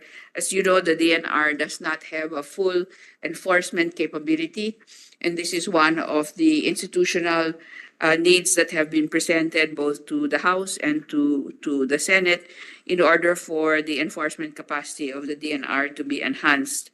So as far as the 2024 June, we have patrolled already 177.63 kilometers of forest protection by forest protection officers. 35 storage facilities, Madam Chair, have been constructed for turned over logs and confiscated illegal forest products. We have also established fire lines, Madam Chair. This year, we experienced extensive fires in the Benguet area, and this is always a challenge when we have an El Nino year. And then we have also apprehended 6.4 million board feet of undocumented forest products, including logs and lumber. Madam Chair, I should say that among the logs and lumber that have been apprehended and can be released, we are also sending a good number of these in the north to our countrymen in Batanes who will be needing reconstruction in the aftermath of the last typhoon. So for 2025, we hope to enable another patrolling of another 108,348 kilometers by our forest protection officers, safeguarding of the new storage facilities, and we will be working closely with the DepEd and TESDA and other government agencies to see how this lumber might be put to good use. Firefighting tools and PPEs are among the investments for 2025, and the assessment of the illegal logging hotspots all the way to reach our targets for 2028. Next slide, please. On integrated water resources management, Madam Chair, we aim to achieve food, energy, and water security, and of course, maintain the ecological integrity of our water systems and watersheds, and resiliency against the water hazards related hazards that are enhanced, of course, by climate change. What we have done here, Madam Chair, is work very carefully with other agency partners. You will see here on the map actually a collaboration that is evolving with the Department of Energy, wherein with the mapping of all the surface water bodies in the country, we're also able to identify potential hydropower sources and of course multipurpose dams as well. So 2 policies have been issued by and spearheaded by the WRMO, the Water Resources Management Office. One was the Unified Resource Allocation Framework for Water and Program Convergence Budgeting for Water Projects. We are also able to identify, Madam Chair, that around 11 unserved barangays in the uplands and islands were also provided with ongoing, and this is now ongoing, water supply systems for drinking water. 100 letters of interest, Madam Chair, were the result of an outreach to the private sector and development partners to develop water resources that were identified given the mapping that has been completed of all the surface water in the country. So the potential areas for hydropower, irrigation, renewable energy were all part of the related impacts of this work that has been completed by the WRMO. In 2025, Madam Chair, we hope to service 10,000 households for their level 3 water supply, 2 provincial-scale bulk water programs that will be worked on with the PPP and the Council, 10 isolated barangays additionally will be provided with drinking water supply systems, and 10 water districts, hopefully for optimization and efficiency and conversion to solar power as the source of power. We also aim to complete a nationwide mapping of our groundwater resources, Madam Chair. Next slide, please. On land management and governance, the aim here would be to ensure economic growth and sustainable land use, improve tenure security and the socio-economic conditions of local communities, improve forestry area management and potential areas for investments. So our accomplishments, Madam Chair, for 2024, number in 1,428 special patents for school sites, housing, LGUs, and national government agencies. 27,584 agricultural and 27,805 residential free patents have been issued. 72 agreements and 90 permits covered by foreshore lease agreements were also issued. I should also add, Madam Chair, this is the first year we have a comprehensive listing of foreshore lease agreements by the central office. Initially, in the previous years, these were actually decentralized, and so we now have the capability to map out all of these foreshore lease agreements. And there was ongoing foreshore delineation in 16 barangays in regions 1, 3, and 5. For 2025, Madam Chair, we aim to improve land tenure security by issuing additional special patents for school sites, housing, LGUs, and NGAs, and additional agricultural and residential free patents numbering in over 8,000 each. We are profiling idle government lands and patrimonial properties for government projects in collaboration with other government agencies. We will be delineating foreshore areas in 215 barangays, and we are targeting a revenue from the foreshore lease agreements of 692 million pesos. Next slide, please. For mineral resource development, we are very aware that the contribution of the mining sector to GDP is only at 0.53 of 1%, and we hope that in fact at this point we will be able to contribute more by the end of 2024. We are now directly employing this sector about 235,661 persons. However, in related industries, the estimate by some private sector organizations is that the total employment, direct and indirect, reaches around 800,000 to 1 million individuals. Our production values are as presented, Madam Chair, in terms of the production value for first semester of 119.6 billion, total exports in US dollars of 3.544 billion, and taxes and royalties in Philippine pesos of 2.5 billion. We have issued and we aim to issue mining permits to responsible mining companies and other parties. In 2025, the target would be at around 4,211, possibly, given the evaluation of these applicants. And the mining permits and contracts monitored as to compliance, we are targeting 715 operations, and that will bring us to about 61.4 million in terms of budget requirement. Next slide, please. So in terms of resources development, Madam Chair, as of June 2024, we are really at a point where only 30% of the country's lands of high mineral potential, with 8.26 high mineral potential areas only explored and operated. Accomplishments as of 2024, there have been 719 mining rights approved, 38 exploration permits, 298 MPSAs, and then the list accordingly as presented, Madam Chair. For 2024 as well, 11 areas were explored for potential establishment of new mineral reservation areas. 5 additional Minahang Bayans were declared as of 2023 and into 2024, and 2 areas with copper-gold deposits as potential source of critical minerals for the country and for the global market have been surveyed. For 2025, the target is really to develop value-adding activities. We work very closely with the DTI, and internationally there has been a very great demand for collaboration with the Philippines. In exploring, of course, we would like to explore additional 3 areas for the potential establishment of new mineral reservations, assess 2 additional areas for critical minerals, and assess 2 new areas for offshore studies as well. We intend to also reach out to Minahang Bayan potential and issue around 8 additional Minahang Bayan sites. Next slide, please.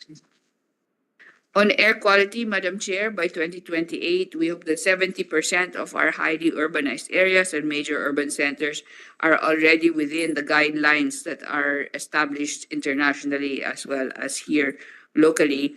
For 2024, 119 air quality monitoring stations were installed and operated. 22 air sheds have been operationalized and are monitored. We have over 19,000 permits to operate issued through the online permitting and monitoring system, over 1,300 certificates of conformity, 264 certificates of non-coverage and of e-vehicles were issued. All in all, we have monitored 10,218 firms and surveyed 2,823. Madam Chair, on enforcement here, we have also issued 5,029 notices of violation and also collected the corresponding fines. For 2025, we will be procuring additional air quality monitoring equipment. These are, of course, subject to the evaluation of new technologies that might be available, so we can multiply that quantity. Monitoring of at least 18,053 firms to ensure environmental compliance. The DNR, Madam Chair, actually maintains a continuous emissions monitoring system at the EMB, wherein 30 of the 35 coal plants are actually monitored, as well as 15 of the cement plants are monitored live. We are also, Madam Chair, participating internationally with NASA, and this is a project that is for the region that includes Thailand, Malaysia, and South Korea. And this will actually allow us to analyze what is in our atmosphere between the satellite image and the ground monitoring stations. This will be used to actually validate our own findings on the ground and, of course, introduce the necessary intervention to address pollution levels and forecast trends. Next slide, please. On water quality management of the EMB, Madam Chair, we want to increase the percentage of water bodies that are, of course, in conformity with the guidelines, and especially on water supply by 50%, food production by 50%, and primary contact for recreation use by 69%. Accomplishments, Madam Chair, for 2024 are the 40 WACMAs that have been operationalized and the classification of over 1,000 water bodies. Discharge permits were issued to over 3,000 entities, 31 new water bodies adopted, and 321 adopted esteros are now monitored. Water quality has improved in the GEM sites, Madam Chair. These are the highly environmentally critical but also high tourism value areas of Panglao, Siargao, and Puerto Galera. There have been 8,170 notices of violation issued, and fines and penalties have been collected of over 430 million. For 2025, Madam Chair, we aim to establish and designate 8 additional WACMAs, continue the strengthening of our operations on 40 of these. We would like to classify further 23 bodies of water and ensure that 44 priority rivers and 42 priority recreational waters conform to water quality guidelines. There will be a procurement, Madam Chair, and subject to the technology that will be evaluated for an additional 10 units of real-time water quality monitoring equipment for the GEMs. Next slide, please. On Manila Bay, Madam Chair, this is quite lengthy, but to restore water quality of tributaries in Manila Bay to SB level as mandated by the Supreme Court ruling, reduce the solid waste that actually ends up in Manila Bay, remove encroachments along easements permanently but within the law and with the collaboration of the local government units as the lead agencies. So on accomplishments, Madam Chair, we note that as of June 2024, fecal coliform levels have already dropped. to 1,520, but of course, the level should be in the 100, and therefore we are far off from our goal. All 18 monitored beaches in Regions 3 and 4A have shown significant improvement. From 2024 to this date, the fecal coliform levels at Manila Bay Walk have also dropped to 1,100, but as I said, acceptable level is actually 100. 3 sewage treatment plants are in advanced construction phase, San Juan, Bitas, Las Piñas, and this is only part of a large investment on sewage treatment plants that was programmed for the Manila Bay rehabilitation. Details of which, Madam Chair, we can submit to your office. 208,000 metric tons of materials dredged along the stretch of the 26-kilometer waterways. Over 9,000 mangrove, 150 mangroves, and 333,000 bamboo propagules have been planted for habitat restoration. We have also identified 72 bird species and recorded 22,458 birds in our monitoring with the conservation partner. Also, the 208.35 kilometers of easement have been delineated for a 20-meter easement across the 3 regions in Manila Bay. For 2025, Madam Chair, maintenance of the 5 existing and operating STPs, construction of 3 new ones in Estero de la Reina, Estero de Magdalena, and Bacoor, installation of 3 biogas digesters to reduce pollution load from livestock and poultry. We will be delineating additional kilometers for easements and recovering with the collaboration of the LGUs, the areas that can be developed into linear parks, Madam Chair. On the past and owned by Kasi sa amin, Las Piñas may owned by Maynilad. Yes, Madam Chair, I will defer to Jonas Leones, who's on top of the Hindi rehabilitation. to built by DNR. This will be built by DNR through collaboration with DPWH and MMDA, Madam Secretary.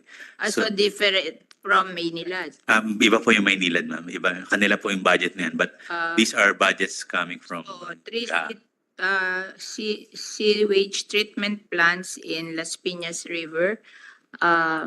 Is that the one being built near Manila Bay? Yes, ma'am. Yes, That madam. one? We have existing 2 treatment facility in Abad and Libertad Channel, and ongoing construction advance is Las Piñas, San Juan, and Navitas, Madam Chair. Can we inspect that? Huh? You ask your people to bring me there. Yes, ma'am. We will do that, ma'am. Thank you. Thank you, Madam Chair. This reclaiming of easement, is this being done by DNR? to Yes, reclaim madam. the What we're easement? doing here, Madam Chair, is that our field operation NCR, Region 3 and Region 4A are the one delineating the violations of easement, and we refer this to DPWH, LGU, and MMDA for information and further actions on how they can recover the Not easements. the one doing it. We are not the one. What we're doing, Madam Chair, is just to delineate the violations for easements, Madam No, Chair. kasi I have never heard of any DNR doing the reclaiming of easement. So I thought that if you are doing this or you're just showing them what to. Yes, ma'am. Yes, Madam Chair. We are submitting the results of our survey to the DPWH, MMDA, and local government unit. Where will you build this sewage treatment plant in Bacoor? Ma'am, we'll particularly we will inform you about the location. Yeah, I I don't have just the. want to see because I live there.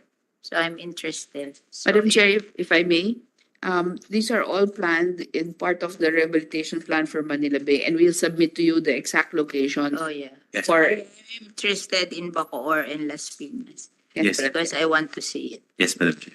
Yeah. We'll submit the location, exact And location. I know I reclaimed 40 kilometers of easement in Las Piñas, Bacoor, and I did it by myself and my budget in the Senate.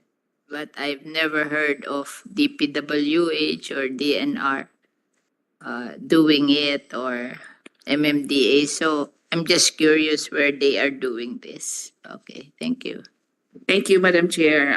So as just to reconfirm what Yusek Leonas has said, delineation po is where we do our work.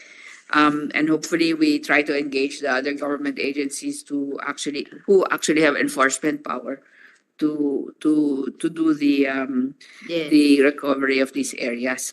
that's why I'm reading this. I'm interested Yes po, ma'am. because I'm very active in this. Yes po, ma'am. We'll give you po, ma'am, the maps for these areas as well.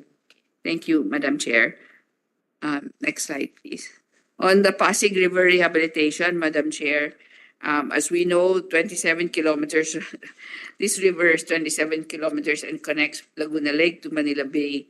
And it covers 3 major tributaries and 46 minor tributaries po. And along the way, there are multiple esteros and other bodies that are all linked to it. So for 2024, Madam Chair, in terms of accomplishments, we have 6 areas that have passed out of 10 for Class C in terms of water quality. Perimeter fences and trash traps, Madam Chair, were also installed in priority areas, including the Malacanang restricted area, Madam Chair. 395 meters of trash barriers and trash booms installed. 6 esteros were repaired and maintained as linear parks. 5 trash traps in priority areas were installed, and then we have been monitoring over 17,000 linear meters, Madam Chair, of easement. Madam Chair, just for the information of the Chair, in the last typhoon Karina, solid waste collected in this area, NCR, and the surrounding areas amounted to over 833,000 kilos of solid waste were collected from these areas, both from, of course, the inland as well as what were coming in by the bay. So the solid waste issue, Madam Chair, is really the most paramount for us in terms of water quality, but also in terms of flood management.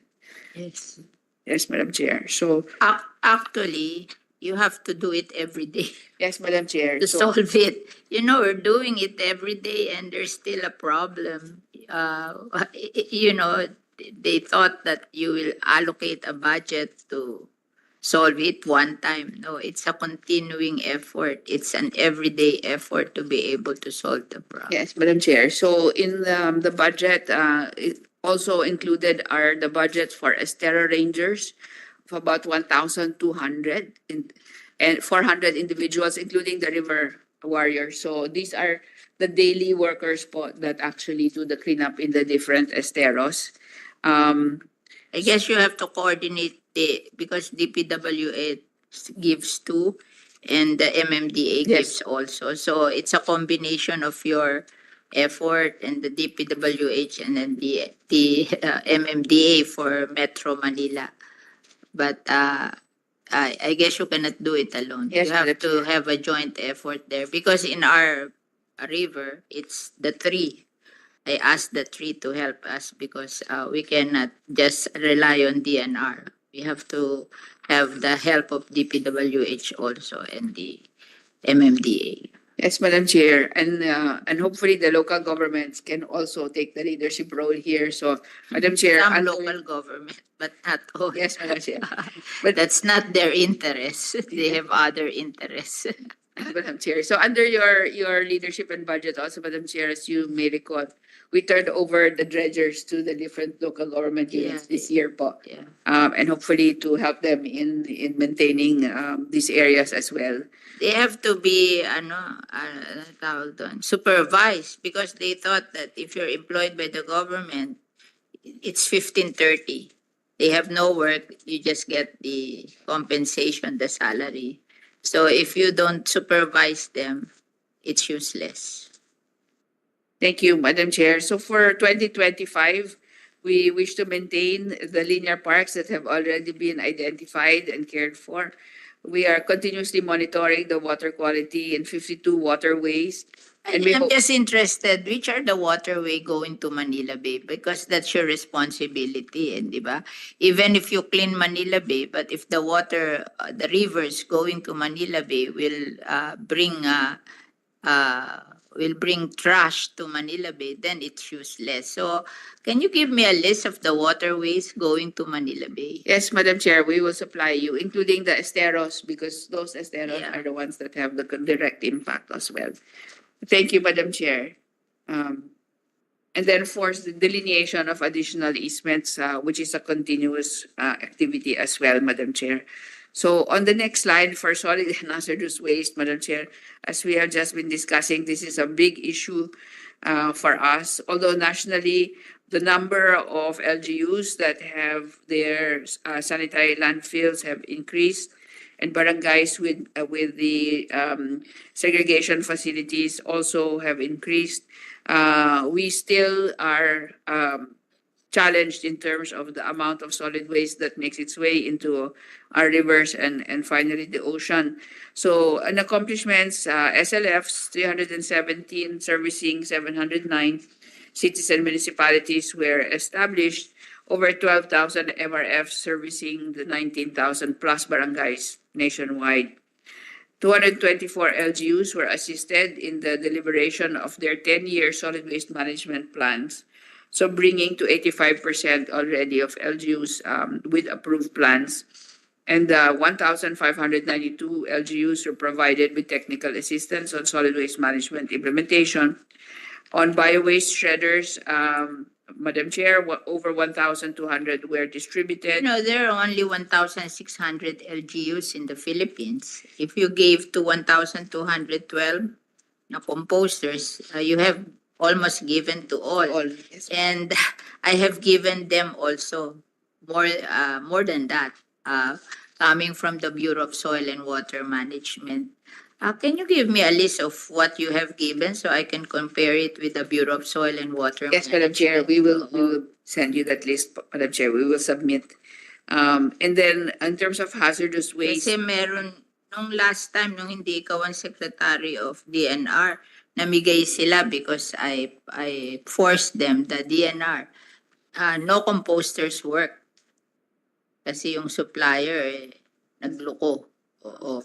I gave the supplier from Cebu, I asked you to give 350 million for composters, and ang complaint nila, no composter work. So please supervise this because baka mamaya namigay kayo kadami-dami tas hindi naman nag-work. Oh, ana? Oh, yes, Madam Chair, we will submit the list and the status of yeah, operation. make sure that the supplier will make sure that it will work. O kasi yung sa DNR noon, ang feedback sa akin, nothing worked. Oo. Kaya please inspect this if it's working. Kasi kung ikaw namigay ng ganyang karami, and then kami rin sa Bureau of Soil namigay ng ganyang karami, dapat lahat sila meron ng composter. Kasi kami, every year, 2,000. Yes. 2,000 composter. Kayo nakalagay dito 1,300, 1,200. Oh, di more than one na each municipality. Yes, ma'am. And I remember I gave to Camiguin 6 for the island of Camiguin. Tuwing makikita ko yung gobernador, dun siya tuwan-tuwa of all the things that were given to them. Dun siya tuwan-tuwa sa composter kasi libre na daw ang fertilizer nila. 6 composter lang yun. Ito niya ako makikita, dun siya nagpapasalamat, hindi siya nagpapasalamat on other things na ibinigay sa kanya, dun siya nagpapasalamat. Kasi I have been doing it since 2002 in Las Piñas. I have 89 composter. I never asked from government. I gave it to them out of my own resources. And tuwan-tuwa ako kasi ang dami-dami kong organic fertilizer. Ipinapackage ko ng 25 kilos a sack. And then pinamimigay ko sa mga tao para hindi na sila bibili ng fertilizer. And masayang-masaya sila. And malinis pa bayan namin. And we reduce yung sinasabi mo dito na landfill. We only sent to our landfill in what you call the San Mateo Rizal 20% because we recycle already 3/4 of our waste. Yung composter 50% yan ng waste eh. Tapos yung plastic 15% yan eh. Tapos yung paper 15% kasi nabibili yan eh kasi yung nagre-recycle ng waste paper sa Pampanga, sabi niya sa akin, kilala ko kasi siya, even if we sell their company, all our waste paper, they still import waste paper. And then yun namang plastic, I turned them into school chairs in our city. So yun, yung soft plastic yun. Yung hard plastic, yung PET bottles, nagtayo na ang Coca-Cola, di ba, sa Gentry, ng recycling of PET bottles. And they're afraid that they will not have enough PET bottles to justify their investment kasi ang laki na ininvest nila doon. Eh. Oh. So, pag ikaw ay nag-composter, unti mo 50% of your waste, you don't have to throw. Di tapos ang problema mo sa landfill, di ba? Hindi ka hirap na hirap magtayo ng landfill. Oh, and then the local government will save. We save 300 million a year because we are recycling. 300 million a year. Kasi a typical city in Metro Manila will spend 400 minimum. Yung malalaki, mas malaki pa. And we save 300 million a year. So this is really a very good project. And I hope that if we give out composter, it will be working. Kasi baka mamaya mag-i-invest tayo tapos pagdating sa kanila, it won't work. So I hope you will supervise this so they will work. Yes, Madam Chair. Thank you, Madam Chair. So for 2025 po, we will continue to provide technical assistance and the monitoring of the LGUs that have been approved, whose SWM plans have been approved. We hope to close and rehabilitate certain dump sites whose time is due, and of course establish more landfills that are sanitary if we may, and increase the MRFs, Madam Chair, in order to also assure that the diverting for the use of composting material po, Madam Chair, as you have suggested, will happen. We are also looking to procure 22 units of methane gas analyzers for our sanitary landfills, Madam Chair. This will also help us in monitoring for our greenhouse gas inventory of the country in terms of what methane we are actually producing from the SLFs. Again, continuous monitoring of registered hazardous waste generators that are over 15,000 and 198 registered transporters of hazardous waste as well. 173 registered hazardous waste treatments and storage facilities are also going to be monitored quite closely, Madam Chair, in terms of our solid waste management work and programs at the DNR. Madam Chair, yes, ma'am. I just want to remind you what we talk about, that you will teach us how to get this carbon credit. Yes, Madam Chair. Kasi ako pa noon ko pa gusto mag-aral how to get carbon credits because I think I have many projects that can qualify for carbon credit. Ang maganda dito, kung makakuha ka ng carbon credit at bayaran ka, magagamit mo uli para dun sa same projects to enhance your project. Yes, ma'am. So I'm very interested in this and I hope someone from DNR will teach me Yes, Madam about Chair. this carbon credit. Yes, Madam Chair. We'll arrange that right away. Yeah. Thank you, Madam Chair. So, Madam Chair, additionally on the solid waste management, the implementation, Madam Chair, of your legislation of the Extended Producer's Responsibility Law, we have issued several DAOs already for the implementing rules and regulations, the IRR, then compliance reporting and audit guidelines. We've established the EPR portal, so for the registry system of all the obliged enterprises. So, Madam Chair, as mentioned yesterday, we have now 947 entities. They have submitted into the EPR program, and 772 have actually given in their compliance audit report, Madam Chair. So you see, Madam Chair, on the table there, how much they have recorded as having been audited.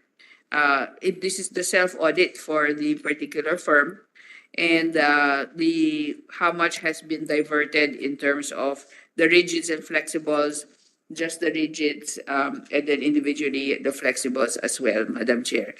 So we hope to actually increase the number of entities. We're still working with the DTI to establish how many entities actually should be part of the obliged enterprises on the EPR. The challenge here, Madam Chair, is for the 100 billion capitalization qualification to actually be referenced against those that are producing their plastic waste and packaging.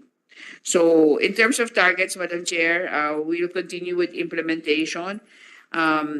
The target for the registration of obliged enterprises is 1,183 so far. Working with the DTI on this. And of course, we will continue to survey and monitor those that need to be enrolled into the obliged. Tingin mo, ilang percent na ang nag-engage sa EPR doon sa obliged companies? Madam Chair, I will turn over to Yusek Leones. Ma'am, initially, the last coordination with the DTI, we're looking at 2,000 obliged enterprises that can be covered by the EPR. Out of the 2,000 industries, as mentioned by the Honorable Secretary, a total of 947 entities have already registered, 50% pa lang. more or less. But Bakit ang tigas ng ulo nila? Ba't hindi nyo pa i-demanda? Madam Chair, for verification pa, Madam Chair, because the matching cross-referencing with DTI is evolving pa ho.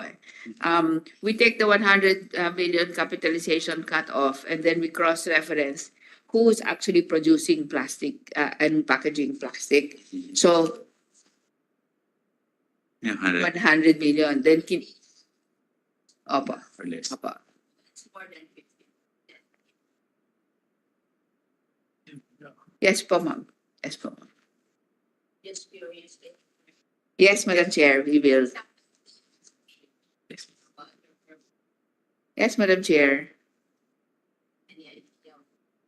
We will submit po, Madam Chair. And what's very encouraging, Madam Chair, is we have most of the fast-moving consumer goods companies are already enrolled and also submitting. Yes, Madam Chair. So our multinational are the ones who are doing this, yung mga sachet. So hindi naman tayo bago. We legislated it first in Asia, but in Europe they have been doing it. Yes. So I copied their model in Europe. So they know kasi marami diyan mga first world country ang owner. They know. It's just that they're not doing it in our country, but now they are doing it. Yes, Madam Chair. And actually, Madam Chair, part of our grant from the EU on the green economy for the Philippines program, which is a 60 million euro grant, is actually devoted to the implementation, ensuring of the EPR implementation po, Madam Chair. Next slide, please. Madam Chair, as part of the work of the Mines and Geoscience Bureau, there is a geohazard mapping and groundwater vulnerability assessment also ongoing. And so what we are wanting to report for June 2024, there have been 118 cities and municipalities that have been assessed for CARS subsidence. Madam Chair, these are particularly areas within our beach islands as well as coastal areas. And 82 cities and municipalities have been assessed for groundwater resource and vulnerability as well.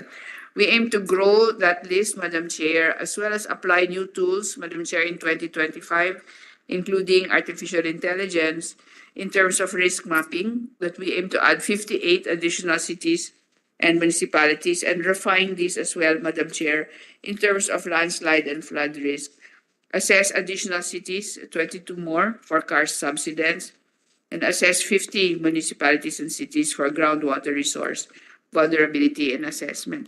This, we hope, Madam Chair, will help the LGUs in informing their climate and disaster risk plans for each of the LGUs that are covered by this particular activity of the MGB. Madam Chair, for reference, the MGB submits to the GeoRisk PH, which is the platform of the DOST for all hazard mapping, the data on landslide and flood risk and exposure, hazard information accordingly. So in terms of the risk-informed and science-based planning, this is done with our partners, Madam Chair, including the Asian Development Bank and USAID. We have accomplished continuing accomplishment of resilience roadmaps for Negros Occidental and Kamsur. 8 more provinces capacitated to use these climate diagnostic tools that we have available to develop projects and proposals for these projects. For the target for 2025, we hope to increase the risk and resilience mapping. And this is done, Madam Chair, in collaboration with many partners in 4 provinces that are exposed to climate impacts. Here for 2025, Cagayan, Pangasinan, Masbate, and Sorsogon. On this climate and disaster risk resilience of ecosystems, Madam Chair, this is the using of a tool called the Green Assessment. We are now, as of 2024, all regions have been capacitated, regions of the regional officers of the DNR, and are now in certain stages of the Green Assessment framework already. Some pilot activities have been conducted, and 2 post-audit green recovery plans have been developed. This is a partnership, Madam Chair, also with USAID and other partners for Palawan and Siargao. For 2025, Madam Chair, this will include 3 other regions, regions 1, 5, and 10. Next slide, please. So, Madam Chair, in terms of the climate work that has been developed now in the DNR, the implementation of the National Adaptation Plan of 2023 to 2050 and the Nationally Determined Contributions Implementation Plan, respectively for adaptation and mitigation of climate change, have now already been kicked off.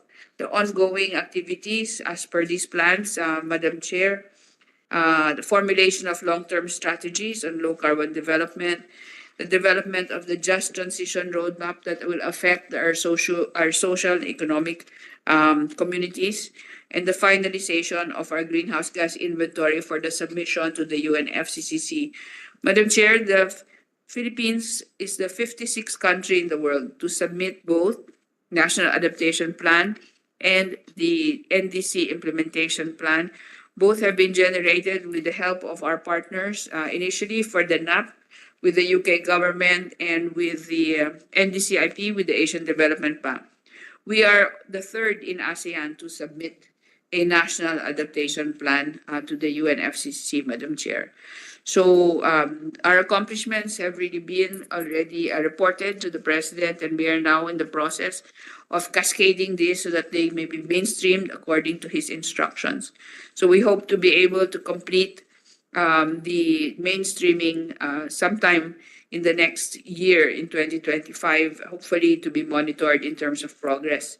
So translation of the NAP into sectoral level and portfolio level. So localization of the NAP recommendations will need to take place, especially if they relate to disaster management. The development of a comprehensive and integrated financing and investment pipeline for these is also ongoing, Madam Chair, in collaboration with other NGAs and our partners in the Asian Development Bank and World Bank. The implementation of waste sector and industrial processes and product use sector policies and measures also related to our greenhouse gas emissions, Madam Chair, and the updating of our nationally determined contributions. Next slide, please.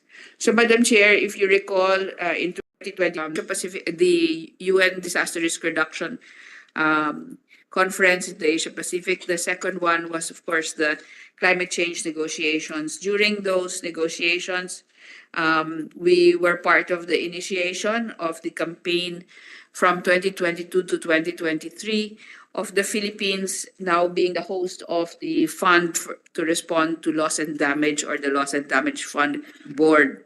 And so we have now already completed the legislative process on the granting of the immunities and privileges to the Loss and Damage Fund Board, Madam Chair, with your great support and the leadership of Senator Amy, as well as leadership of Congressman Chato in the House and Congressman Arenas.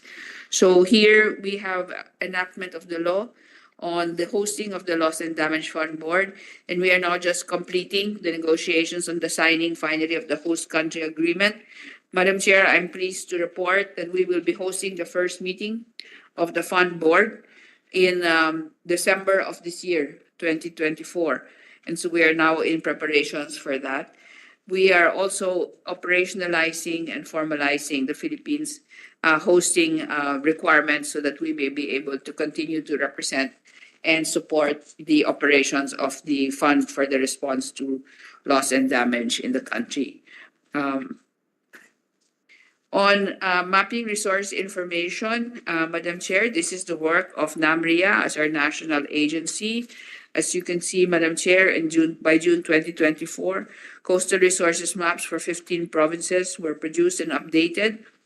Three active geodetic stations were established, over 8,000 square kilometers of EEZ, and over 1,400 square kilometers for archipelagic waters have been surveyed.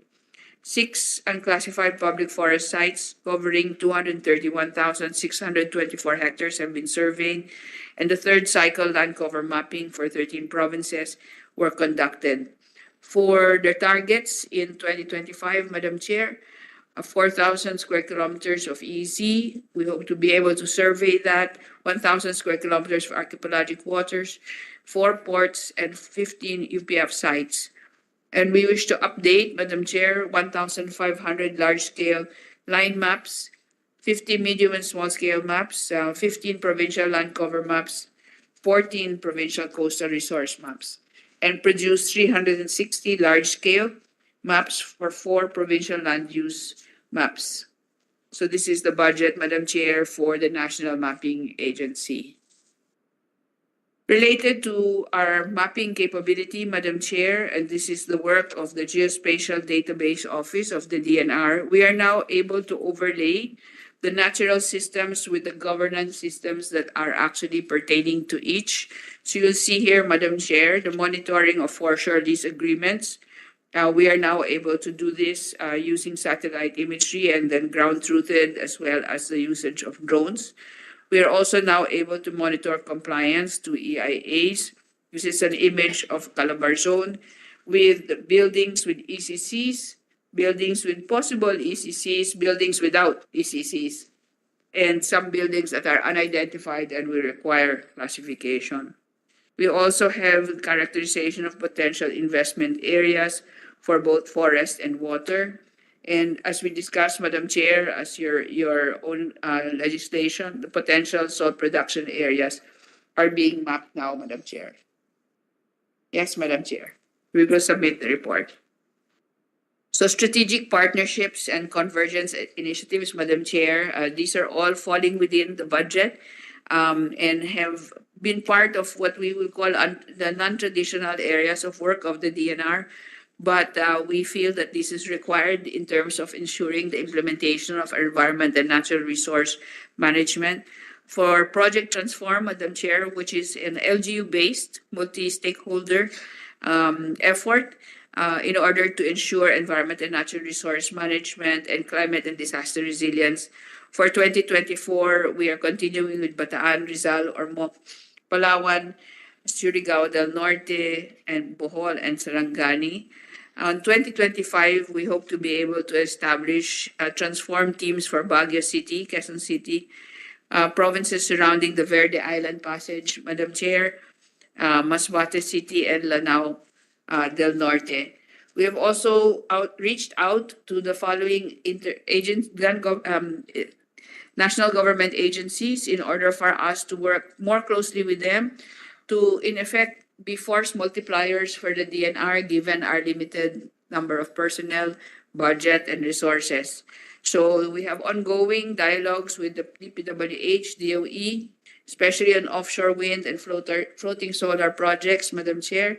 with the DILG, particularly in Transform for disaster risk reduction, waste management, and the circular economy, with the DSWD for a new generation Panahon ng Pagkilos project aligned with the National Adaptation Plan, locally led climate change adaptation initiatives, and building adaptive capacity in communities. Madam Chair, there's one particular landmark strategic partnership and convergence activity with the Department of Energy. Given the environmental critical area, which is the Verde Passage, and the necessity to ensure conservation protection of the area, we have engaged with the DOE as well as the major conglomerates that will be now operating in the area relative to investment. It's so funny, ha? Itong Verde Island Passage, ang kapartner nyo, San Miguel Corporation. Hindi ba yung kanyang, ang nag-spill doon? Ilihan gas, diba? Yeah, you better look at that kasi baka there's something wrong with the way they operate their transportation of oil.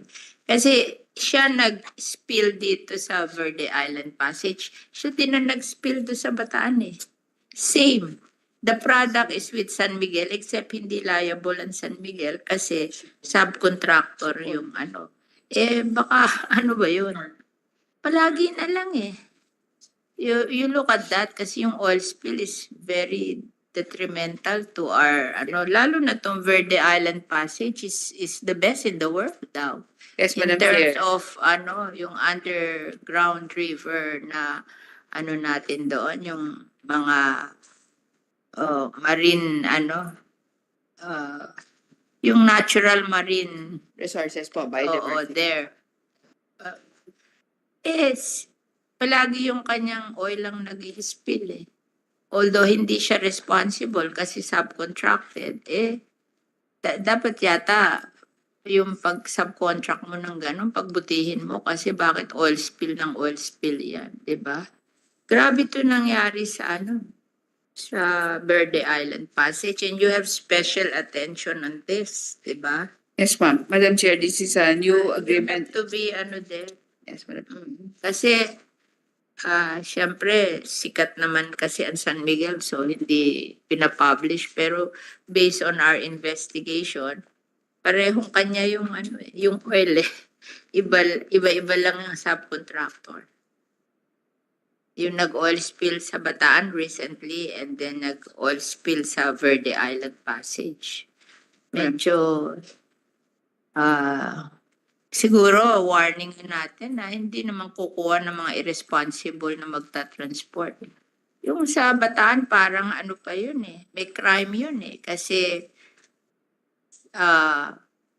in fact, I'll talk to you about it. Dapat kayo yata ang mag-file ng case doon. Kasi ang na-damage is environment and ang na-damage is fisheries. Kayong dalawa ng BIFAR ang dapat mag-file kasi yung explanation sa hearing ng Philippine Coast Guard, parang kasabot sila. Nung mag-hearing kami, tapos yung explanation nila, parang kasabwat sila, nakakaawa naman yung ating environment at ang ating fishery sector. Kaya gusto ko ang mag-file na ng case doon yung ating DNR at saka yung fisheries, BIFAR. Huwag na ipabahala sa kasali sila doon yung Philippine Coast Guard, yung mga explanation nila nakakatawa. Alam mo yung sabi nila, tingin ko yung laman nung vapor, inililipat nila kasi hindi ba merong tawag doon sa crime na yon, yung nililipat yung oil sa small boat, ninanakaw yung oil na dala nung kasi hindi nagbabayad ng taxes. Tapos sabi ba naman sa akin, yung dalawang boat na kumukuha ng oil doon na naandun sila for 36 hours, nanggaling sa nabotas. Nagbotas yung boat kasi illegal na yung boat eh. May crime eh. Grounded na eh. Aba, sabi sa akin naputol daw yung pag-connect sa port at nag-float papuntang Bataan. Kayo natawa na nga kayo. Di ba nakakatawang explanation? Naputol yung pagka-anchor niya dun sa na botas at nag-float mag-isa papuntang Bataan. Ha? Tama ba yun? Kaya ako, nung madinig ko yun, tinigil ko na ang hearing at sabi ko, kinausap ko na lang yung BIFAR at saka DNR na you better file the case kasi hindi natin maaasahan ng Coast Guard. Para i-explain sa akin ng gano'n, common sense naman. May naputol ba na nakarating sa Bataan? Sus Maria Jose. Doon sa Bataan, nagtatransfer ng oil eh. Nandun sila, then biglang may warning na ng bagyo. Siguro, ano din yun eh. Inano na rin ng Diyos na mangyari yun, na magtumaob sila kasi may kalokohan sila. Pareho silang illegal eh. Yung dalawang tatlo silang vapor na naandun. And this major boat na may dala nung umalis 36 hours before. Hindi pa siya naalis sa Bataan for 36 hours. Papunta siyang Iloilo. Ano ginagawa niya doon? Kaya siya bumaliktad kasi may bagyo na ayaw siya umalis doon. Anong ginagawa niya doon? Tapos kasama niyo yung dalawang illegal boat doon na bumaliktad na rin. Siguro, yun? Parang will ng God yun. Bumaliktad sila doon dahil sa mga kalokohan nila. And kayo magdemanda doon. Hindi na natin maaasahan ng Coast Guard. Kawawa naman ng bansa natin. Oil spill. Di bali yung Bataan, hindi masyado. Pero Verde Island Passage, grabe to. Diba? Permanent damage to sa environment. Famous tong Verde Island Passage na to. I hope, Secretary, you will do something about it. Yes, Madam Chair. Madam Chair, on Bataan, we are now looking through the National Pollution Adjudication Board. What might be possible in terms of the actions taken dun sa Bataan. Kasi sabi nila sa akin, it will take ilang months bago sila mag-file ng case. Ay ko, tagal-tagal naman noon. Ano? Wala na kayong aasahang report from Coast Guard. Do your own report kasi hindi naman gagawa ng report na. It's so funny na report eh. Ako nakinig, dinismiss ko na yung hearing kasi naglolokohan na kami eh. Kaya in-end ko na yung hearing kasi yung mga explanation niya, it's so funny. Paano man ang pumload ang vapor papuntang Nabotas hanggang Bataan na natanggal lang daw ang tali? Sus Maria. Sino maniniwala doon? Malaking kalokohan yun. Puro nag-float sila ng out of nowhere. Walang permit to travel. Madam Chair, if I may refer to ATEC and Aran on the potential for the kicks. Yes, thank you. Madam Chair, per report of the DNR Region 3, they are now preparing the complete staff work to be submitted to the central office for the determination of the appropriate case. So we're looking at the provisions of the Philippine Clean Water Act, particularly Section 27 of the Prohibited Acts. But generally, Madam Chair, under the provision of PD 979, it's the jurisdiction of the Philippine Coast Guard. But we're looking at this Philippine Clean Water as a possible Don't rely on Philippine Yes, Coast Guard. yes, Madam Chair. Part of it. My God, if you just listen to what they're saying, they're really part of it. So I'm relying on DNR and Bureau of Fisheries because the damage is to the environment and to the fisheries industry, to our small fisher folks. So dapat kayo na, wag na kayo umasa sa Coast Guard. Mali yung report ng Coast Guard, nakakatawa. Wala silang balak. Nag-hearing na kami dito twice eh. Kung mga pinagsasabi nila, illogical. So, Yes, Madam Chair. Thank you. they're part of it. They're part of it. So we must do something for the environment and for our fisheries on our own. Huwag tayong mag-rely sa kanila. Can you give me a report of the updates there? Kasi kinausap ko na sila na wala na tayong maaasahan sa Coast Guard. Yes, Madam Chair. Wala na We'll submit. tayong maaasahan doon. Thank you, Madam Chair. Perhaps just to emphasize on the Verde Island Passage, Madam Chair, there are several partners that are involved right now in the in the infrastructure projects that will be related to our energy transition work with the DOE in terms of developing LNG infrastructure. So there would be Aboitiz Equity and Ventures, Metro Pacific, San Miguel, as well as, Madam Chair, we have also reached an agreement with First Gen, ABS-CBN Foundation, who've done extensive work on the research on the marine biodiversity of this particular area, the center of the world's marine shorefish biodiversity, Madam Chair.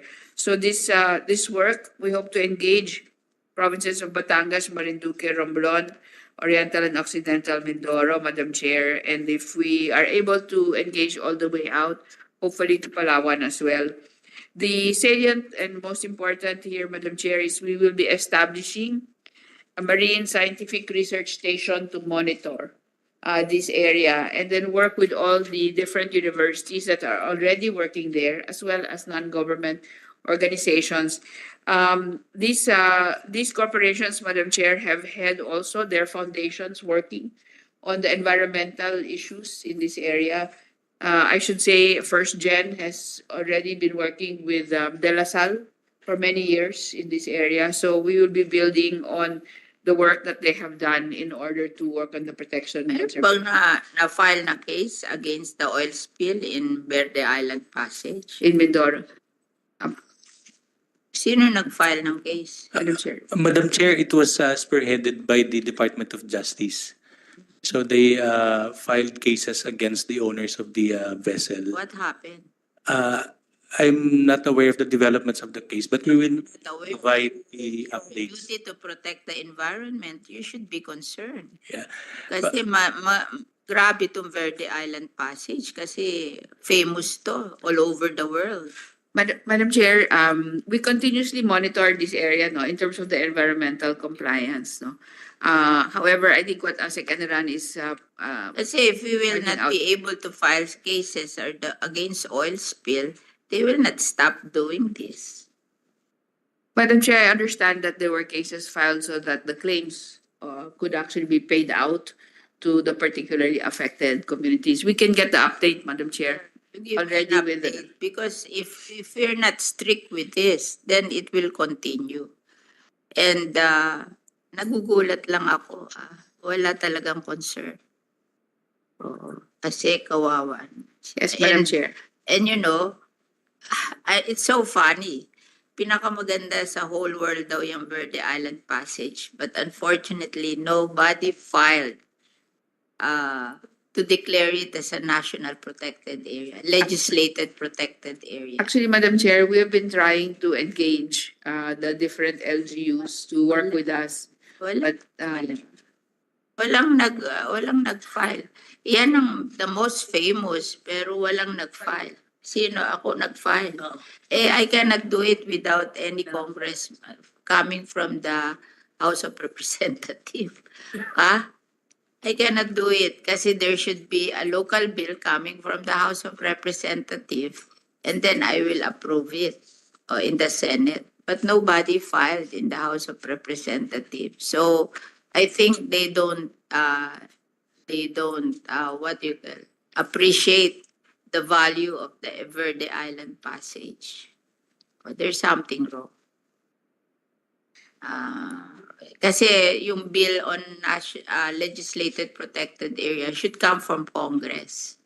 And I just, after they submit it to me, I pass it in the Senate.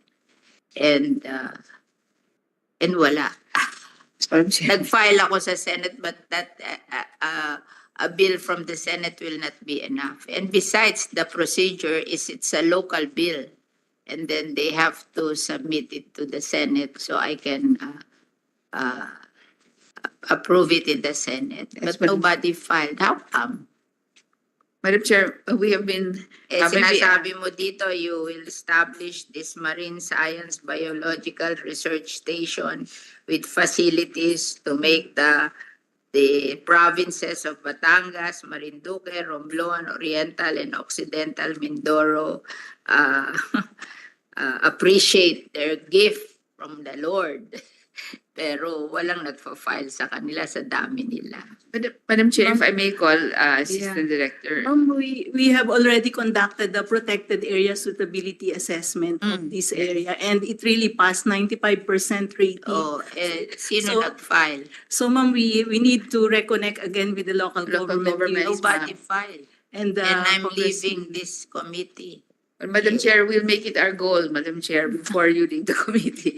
It's engagement with the local governments that really has been the challenge. Dapat kasi manggaling from any congressman in the place.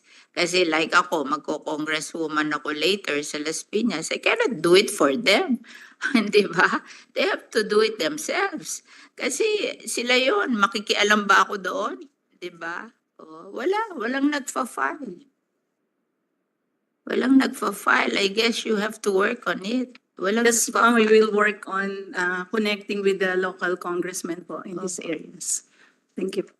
I'm so surprised kasi yung Verde Island Passage, famous yan eh.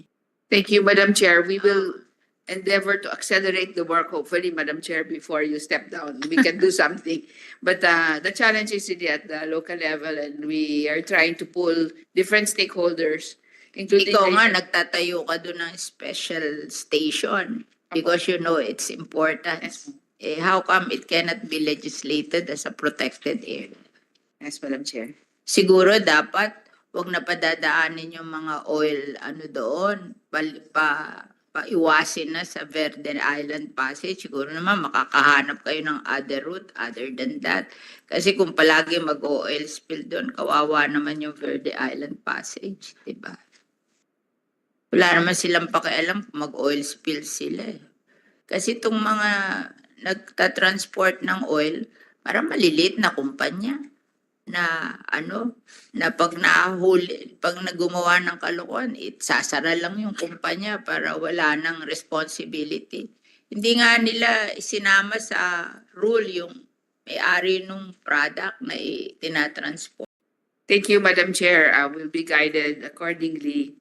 Madam Chair, so on the last page for us in terms of the ongoing activities of the DNR for 2024, Madam Chair, just to recall, the other opportunity that we had to represent the country in 2022 was to the Asia Pacific Ministerial Conference on Disaster Risk Reduction of the United Nations. And so, Madam Chair, as you may recall, we will now be hosting this APM-CDR 2024 conference. It will begin next week, and we have over 4,500 registered participants, Madam Chair, and we are grateful for your participation in the plenary, Madam Chair. So this is an activity that is interagency. 19 different government offices are involved. The DNR was instructed by the President to lead the organization of these, and so we have been working with our partner, the Defense Department and the Office of Civil Defense, we are co-hosting this particular ministerial conference, Madam Chair, next week. The head of the UNDRR has arrived from Geneva last night, and so we expect to commence official meetings very shortly. So, Madam Chair, on the final page.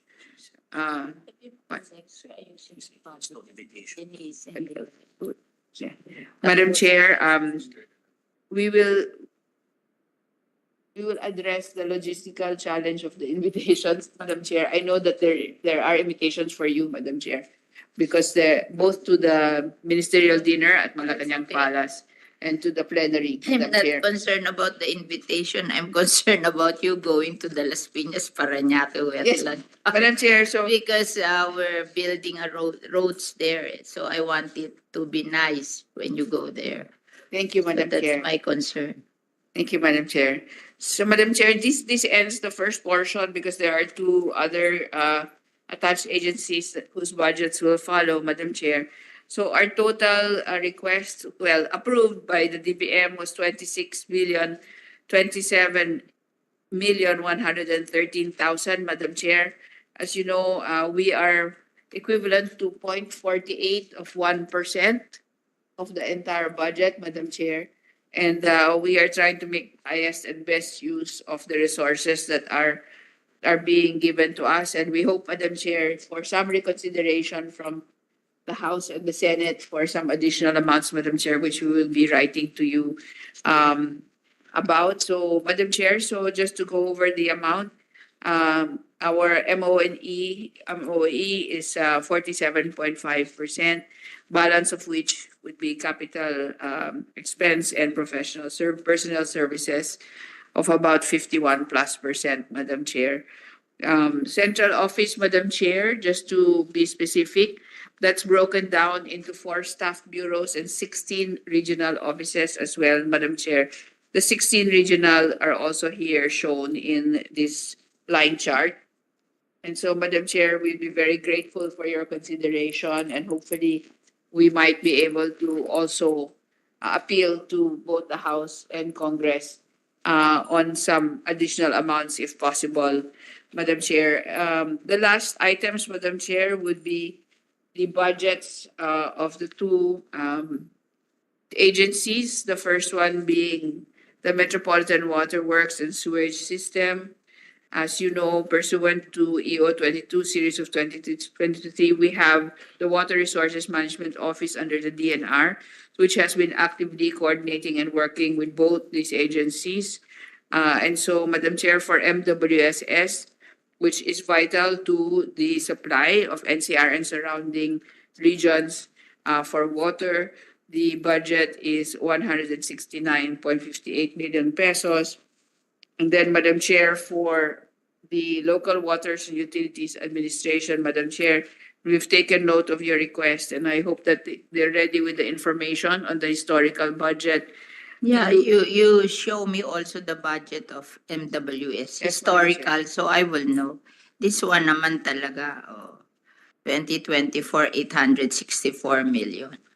It Yes, should Madam go Chair. up, this should not go down. Yes, Madam Chair. So I'm just asking Lua to submit yung mga projects, and then we'll see what can be prioritized. Yes, Madam Chair, Oo, we will do that. para maibalik natin yung at least the same level as last year, di ba? Yes, Madam Chair. Oh, ganun. So we request LUA and MWSS. Yes. May 5-year Submit me the history. 5-year history Yeah. of the budgets for each of the agencies to be submitted within the day.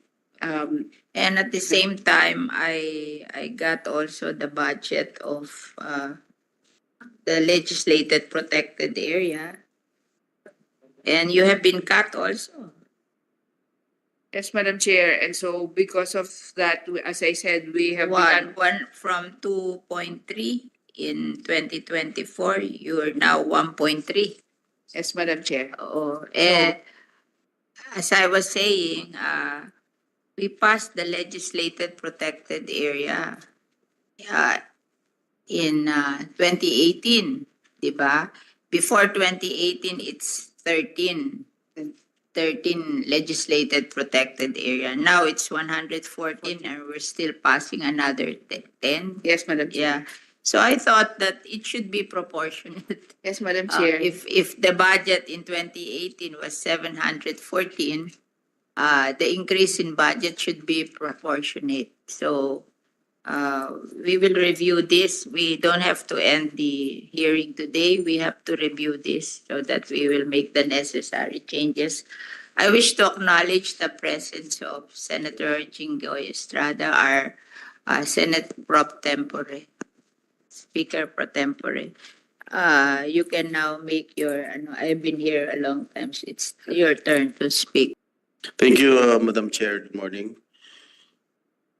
I just would like to manifest my full support for the proposed budget of the DNR and its attached agencies and corporations. And we look forward to listening to the discussions and presentation of the plans and programs of the department in relation to environmental protection and sustainability and responsible management of our country's assets. Madam Chair, if I may just ask some clarificatory questions. Madam Secretary, I have noticed that there is a decrease in your budget in the office of the secretary. May I know what is the reason for the decrease of the budget, considering that this gets a sizable chunk of the overall outlay of the department? Thank you very much, Madam Chair, Honorable Senator. I'll turn over to Yusek Ana Lisa Reboltate for the itemized breakdown of the changes in the budget. All right. Madam Chair. Thank you, Madam Secretary. Good morning, Madam Chair. For the decrease in the budget, for the central office, there is a decrease of about 120 million or 63%, or 0.63% rather. The decrease represents the reduced budget for capital outlay, mainly because of the one-time procurement activities on procurement of drones and other remotely operated vehicle and automated weather stations and establishment of marine stations, Mr. Chair, Madam Chair. What have you purchased in the capital outlay in itong taon na ito? Madam Chair, and Mr. Senator, Honorable Senator, we'll turn over to BMB in terms of the movement on the procurement of the UAVs. Yes, sir. There is now ongoing procurement of drones. Drones? Drones to be used in monitoring our protected areas, sir. What kind of drones? We have three main types of drone. The VTOL, vertical takeoff and landing, to take care of big areas like Sierra Madre Natural Park. And we have small, medium rotor, the one that can navigate and hover over areas of forests. And Who small operates the rotor. drones? We need to hire people to Experts? operate, people that can be trained to handle the drones, sir. Wala pa kayo na-hire? Haven't hired so- anyone to operate the drones? Yes, it's part of the package that will be done for the year po. Right now, procurement has just commenced, sir, for this. All right, there are unfilled positions. Unfilled positions now are projected to reach 3,590 in 2025. And comparatively for this year, this is the same figure for unfilled positions out of the 21,892 authorized position. And over the years, mukhang tumataas ang unfilled positions sa DNR and this trend continues. But may I know what is the reason for this? Thank you very much, Madam Chair, Mr. Chair. I will turn over to Undersecretary Augusto de la Peña to update the figures, Madam Chair. Madam Chair, Mr. Senator, as per figures for the central office and regional offices and bureaus, the subtotal for the totals for as of June 30, 2024, our plantilla positions is 19,613, sir, with 2,522 unfilled positions. However, as of September 19, 2024, out of the 19,693 plantilla positions, we have reduced actually to 2,255 unfilled positions. So how many unfilled positions as we speak? 2,255. 1,000 na lang? Yes, sir. 2,255. Unfilled positions? Yes, sir. So you have already filled the Reduced. other positions? Yes, sir. The filling and the unfilling of positions is actually an ongoing process. So as we fill the positions that were previously unfilled, some are being unfilled due to retirements and promotions and other causes for unfilling, sir. No, may I know the reason bakit hanggang ngayon marami pa rin yung unfilled positions last year? Yes, sir. Why is that so? As I mentioned, sir, it's a continuing process. So as we fill up the positions from our existing contracts of service, new hires, there are also positions that because of retirement and other causes, these are... Okay, do you vet these people who are entering the government service? Yes, sir. Yes, sir. We follow CSC rules regarding our hiring. All right. On another note, Madam Secretary, this representation wishes to direct the attention of the committee to the Manikani Nickel Project. currently being undertaken by Hinatuan Mining Corporation on Manicani Island, Gian, Eastern Samar. Are you familiar with this?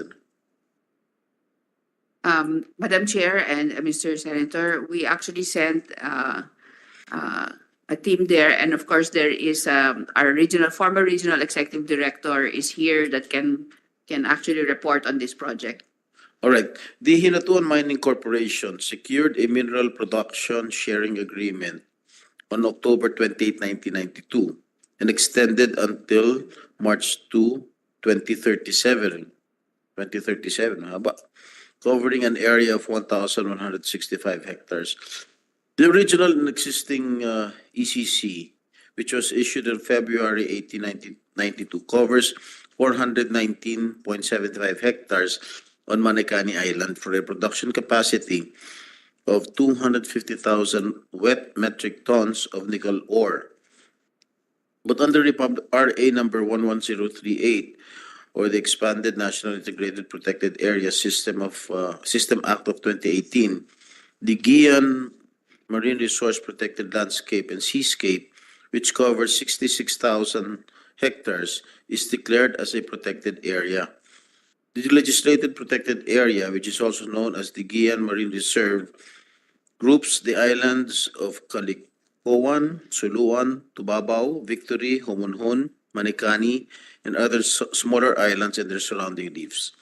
And under the INIPAS law, specifically in Section 20, undertaking mineral exploration or extraction within the protected area and engaging in commercial or large-scale quarrying within the protected area are prohibited. And several groups and residents of the island and local interest organizations such as the Protect Manicani Island Society Incorporated, the Diocese of Borongan, and the Philippine Miserior Partnership Incorporated have protested and are not in favor of mining activities on the island. My question is, why is the mining operation of Hinatawan Mining Corporation still ongoing in that island when an act of Congress has already declared that the Gian Marine Reserve that includes Manicani Island is a protected area and that mineral exploration and extraction within protected area are strictly prohibited and punishable? Thank you very much for that question, Madam Chair, Mr. Senator. I'll turn over first to the former Regional Executive Director, Romelin Claudio, for the immediate answer, and then I will call on the Assistant Director for BNB, Biodiversity Management Bureau, and our Assistant Secretary for Mines and Geoscience Bureau to respond to that question. Okay, thank you. Thank you. Yes, please. Thank you, ma'am. Good noon, Your Honor. Yes, indeed, there is this GMRFPS, the Giwan Marine Reserve Protected Landscape and Seascape. But the Hinatuan Mining, Your Honor, only part of it is within the protected area, and it came in first. And may I say this, Your Honor, that the DNR, Environmental Management Bureau, Mines and Geosciences Bureau, including the DNR, with its field offices, the PENRO and the CENRO, are monitoring the operations of this. In fact, they just had the operation started last March, Your Honor. They were under care and maintenance for the many years. And they also participate, Your Honor, in the Protected Area Management Board meeting in which the DNR Regional Executive Director chairs this PAMBI meeting. They have a very good plan, Your Honor, if I may say it, in the protection of the resources in the area. And in fact, they go well with the communities in Manicani Island. I've been chairing the PAMBI meetings, Your Honor, and the communities in that locality, except for the one that you mentioned, Your Honor, is opposing it, but we are addressing such concern. And it is not actually true because we have the monitoring arm in that area that they do adversely affect the area. In fact, they do the care and maintenance, Your Honor. Yeah, you mentioned earlier that it was only a part of the protected area. Yes, Your Honor, and they came in first before it was legislated as the given. But still, that- they're still operating or mining in the protected area. Actually, the marine, the coastal area is the one which is the protected area, Are not you the still, terrestrial, not the are you still terrestrial going to give the component. cause signal for them to continue to operate? Madam Chair, Mr. Senator, if I can just turn over to Undersecretary June Adobo for legal on the explanation of the prior rights for these types of situations, Madam Chair, Mr. Senator. Thank you, Madam Chair, and with the permission of the Secretary. What I understand of the case is that the department simply restore the lost time of the company, the time that they were not able to operate and were asked to make compliance. As soon as they comply with the requirements, the lost time was simply restored to them, and they were allowed 6 or around that time, more years, to first rehabilitate. And maybe MGB could provide the details of that. But it was not, Your Honor, Your Honors, Madam Chair, an extension of the life of the mine. And an extension cannot also be granted or renewal because of the law that proclaiming that the area is already a protected area. Thank you, Undersecretary Adobo. Madam Chair, Mr. Senator, with your indulgence, I will call on Assistant Secretary Enaran to elaborate. Thank you, Madam Chair and Senator Estrada. Yes, you're correct in saying that once declared as protected area, it's already close to mining. But under the provisions of the INIPAS, under Section 22, regarding existing rights, it provides here that notwithstanding this act, all existing rights, contracts, or agreements entered into by government for the utilization of natural resources within protected area shall continue to be recognized and governed by Philippine laws. Are there any other violations with regard to this Hinatuan Mining Corporation? Madam Chair, Mr. Senator, I'll turn over again to our former Regional Executive Director because she has been working with the Protected Area Management Board and the stakeholders in the community as well as this particular entity. Thank you, ma'am, Your Honor. At the moment, Your Honor, there is what we call under the Environmental Impact Statement System and even the Mining Act, a multi-partite monitoring team composed of the communities, the stakeholders, the government agencies concerned, and of course, the Protected Area Management Board. And we do monitor, Your Honor, the compliance of the company to the permits as well as the environmental compliance certificate. And to date, Your Honor, there's no violation found by the multi-partite monitoring team. When we talked about the MMT, Your Honor, it's a continuing monitoring that the DNR is doing, Your Honor.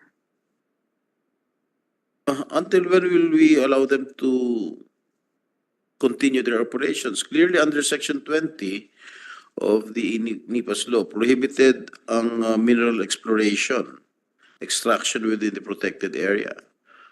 Anyway, can you just provide this committee a report, a comprehensive report with regard to this Hinatuan Mining Corporation? Yes. So we can study it further. Yes, Madam Chair, Mr. Senator, we will submit to the committee. Thank you, Madam Secretary. I will just reserve my questions later. Let's say like us, the DPWH predicted that if we will have reclamation, kasi yung amin iba Kobe. So we only have a 6.5 kilometers difference from the seawall of Bacoor and the seawall of Las Piñas, and yung amin legislated protected area pa. It's only 6.5 kilometers. Cove pa yun. Saan nadadaan ng tubig? We have 4 rivers coming out of our river, and then there's another 2 river coming out of Bacoor. Where will they go? So, Ma'am, that's part of our community impact assessment work po in terms of the circulation and flow of not just the water po, but also the pollutants in the water, as well as the biological implications for the fisheries and the mangroves. So, circulation of water, yung physical components, chemical, biological, are part of that actual ano sa study amin, po. very limited ang space. Kasi Opo. unlike yung Manila, yung Pasay, they go straight to, ano yun, Atlantic Ocean ba yun? O yung pinupunta nila, wala silang baharang eh. Kami, it's a cove eh. Opo. So, we are limited to that 6.5 kilometers, and Cavite has 2 rivers, kami 4 rivers. Where will the water go? So ma'am, that's part of our modeling po that we're doing now in the community impact assessment, the physical movement of the water po. And then, And we hope- to make it worse, it's a legislated protected Yes, area pa. Yes, And we have to preserve our mangrove Yes, and our Yes. bird sanctuary. Yes, Madam Chair. Ma'am, on that point lang, I'm sure the experts are doing it na, but just as kung redundancy man yung sinabi ko, allow me to be redundant. Yung gamitin na lang data yung last 2 years, di ba? Kasi kung gagamitin lang data, let's say sa rainfall, sa amount of water, if they use the last 20-25 years, sobra ng, yung, just the last habagat, di ba? Who, right after the SONA, who even when we had, nagkaroon tayo, Madam Chair, ng habagat na walang pasok din sa Senate ng 1 week. It was, I think, during Senate President Enriquez's time. Grabe din yun. And we thought that was already, and that was the first time na yung sa both Manila Bay and, well, first time at least that I saw it, and sa Sofitel na tinamaan na yung, diba, that's why they had to repair yung sa may Manila Bay, dito sa may Rojas Boulevard. So I think if they average it, it still won't work. They really have, I don't know the science, but I think the last 3 years is a better indication of what, and di ba ma'am, assuming extreme yung last 3 years. Kung extreme pa rin the next 20 years, safe pa rin tayo.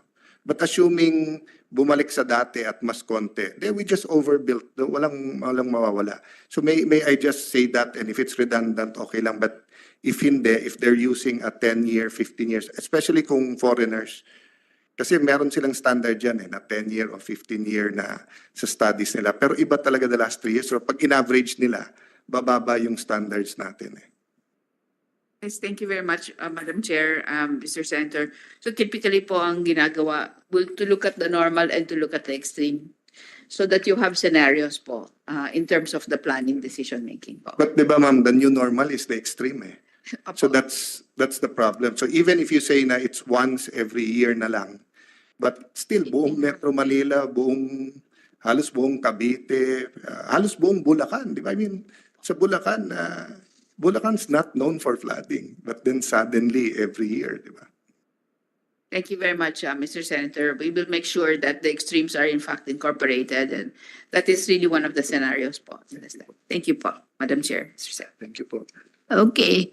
I guess we have done a lot, and I just want to summarize our concerns. Of course, the concern of Senator Cayetano with regards to their question on aquaculture hub, EMBO issuance, reclamation, asking for River Highway and the Pasig River Highway and the Parañaque Spillway, And of course, the question of Senator Estrada on the Hinutuan Mining Corporation. And of course, our general concerns during the hearing. We have to, I'm particularly interested to review the budget of the legislated protected area because it was cut and it's now 114 going 124. So I thought that we should review that. That's very small relative to what it has been when it was only 13 legislated protected area. And of course, the budget of LUA, the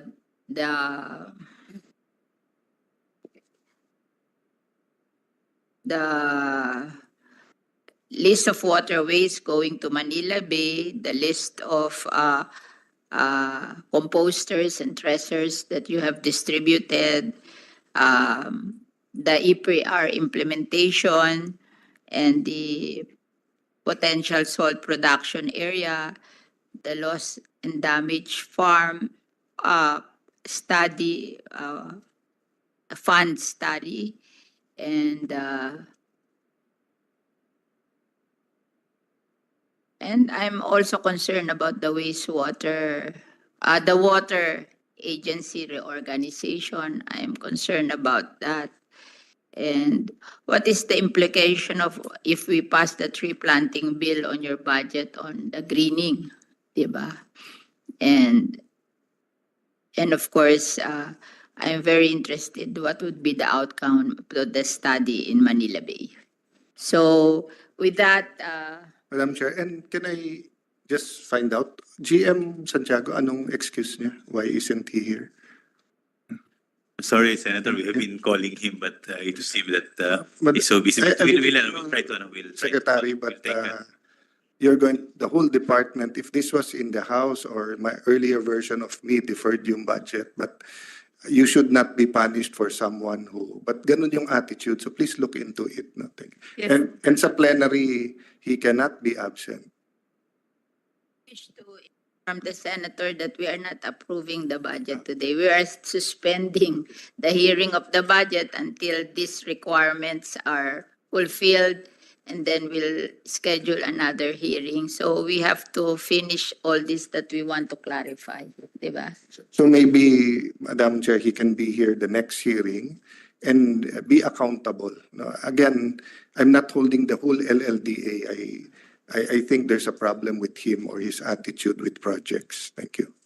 Thank you very much, Madam Chair, and well noted, and Mr. Senator, well noted. We extend our gratitude to the senators, DNR officials, and other guests who participated in today's budget hearing. Although today's discussion has provided us with valuable insights, we believe additional time is needed to address the remaining questions. So therefore, we will schedule another hearing after this. We are suspending the hearing.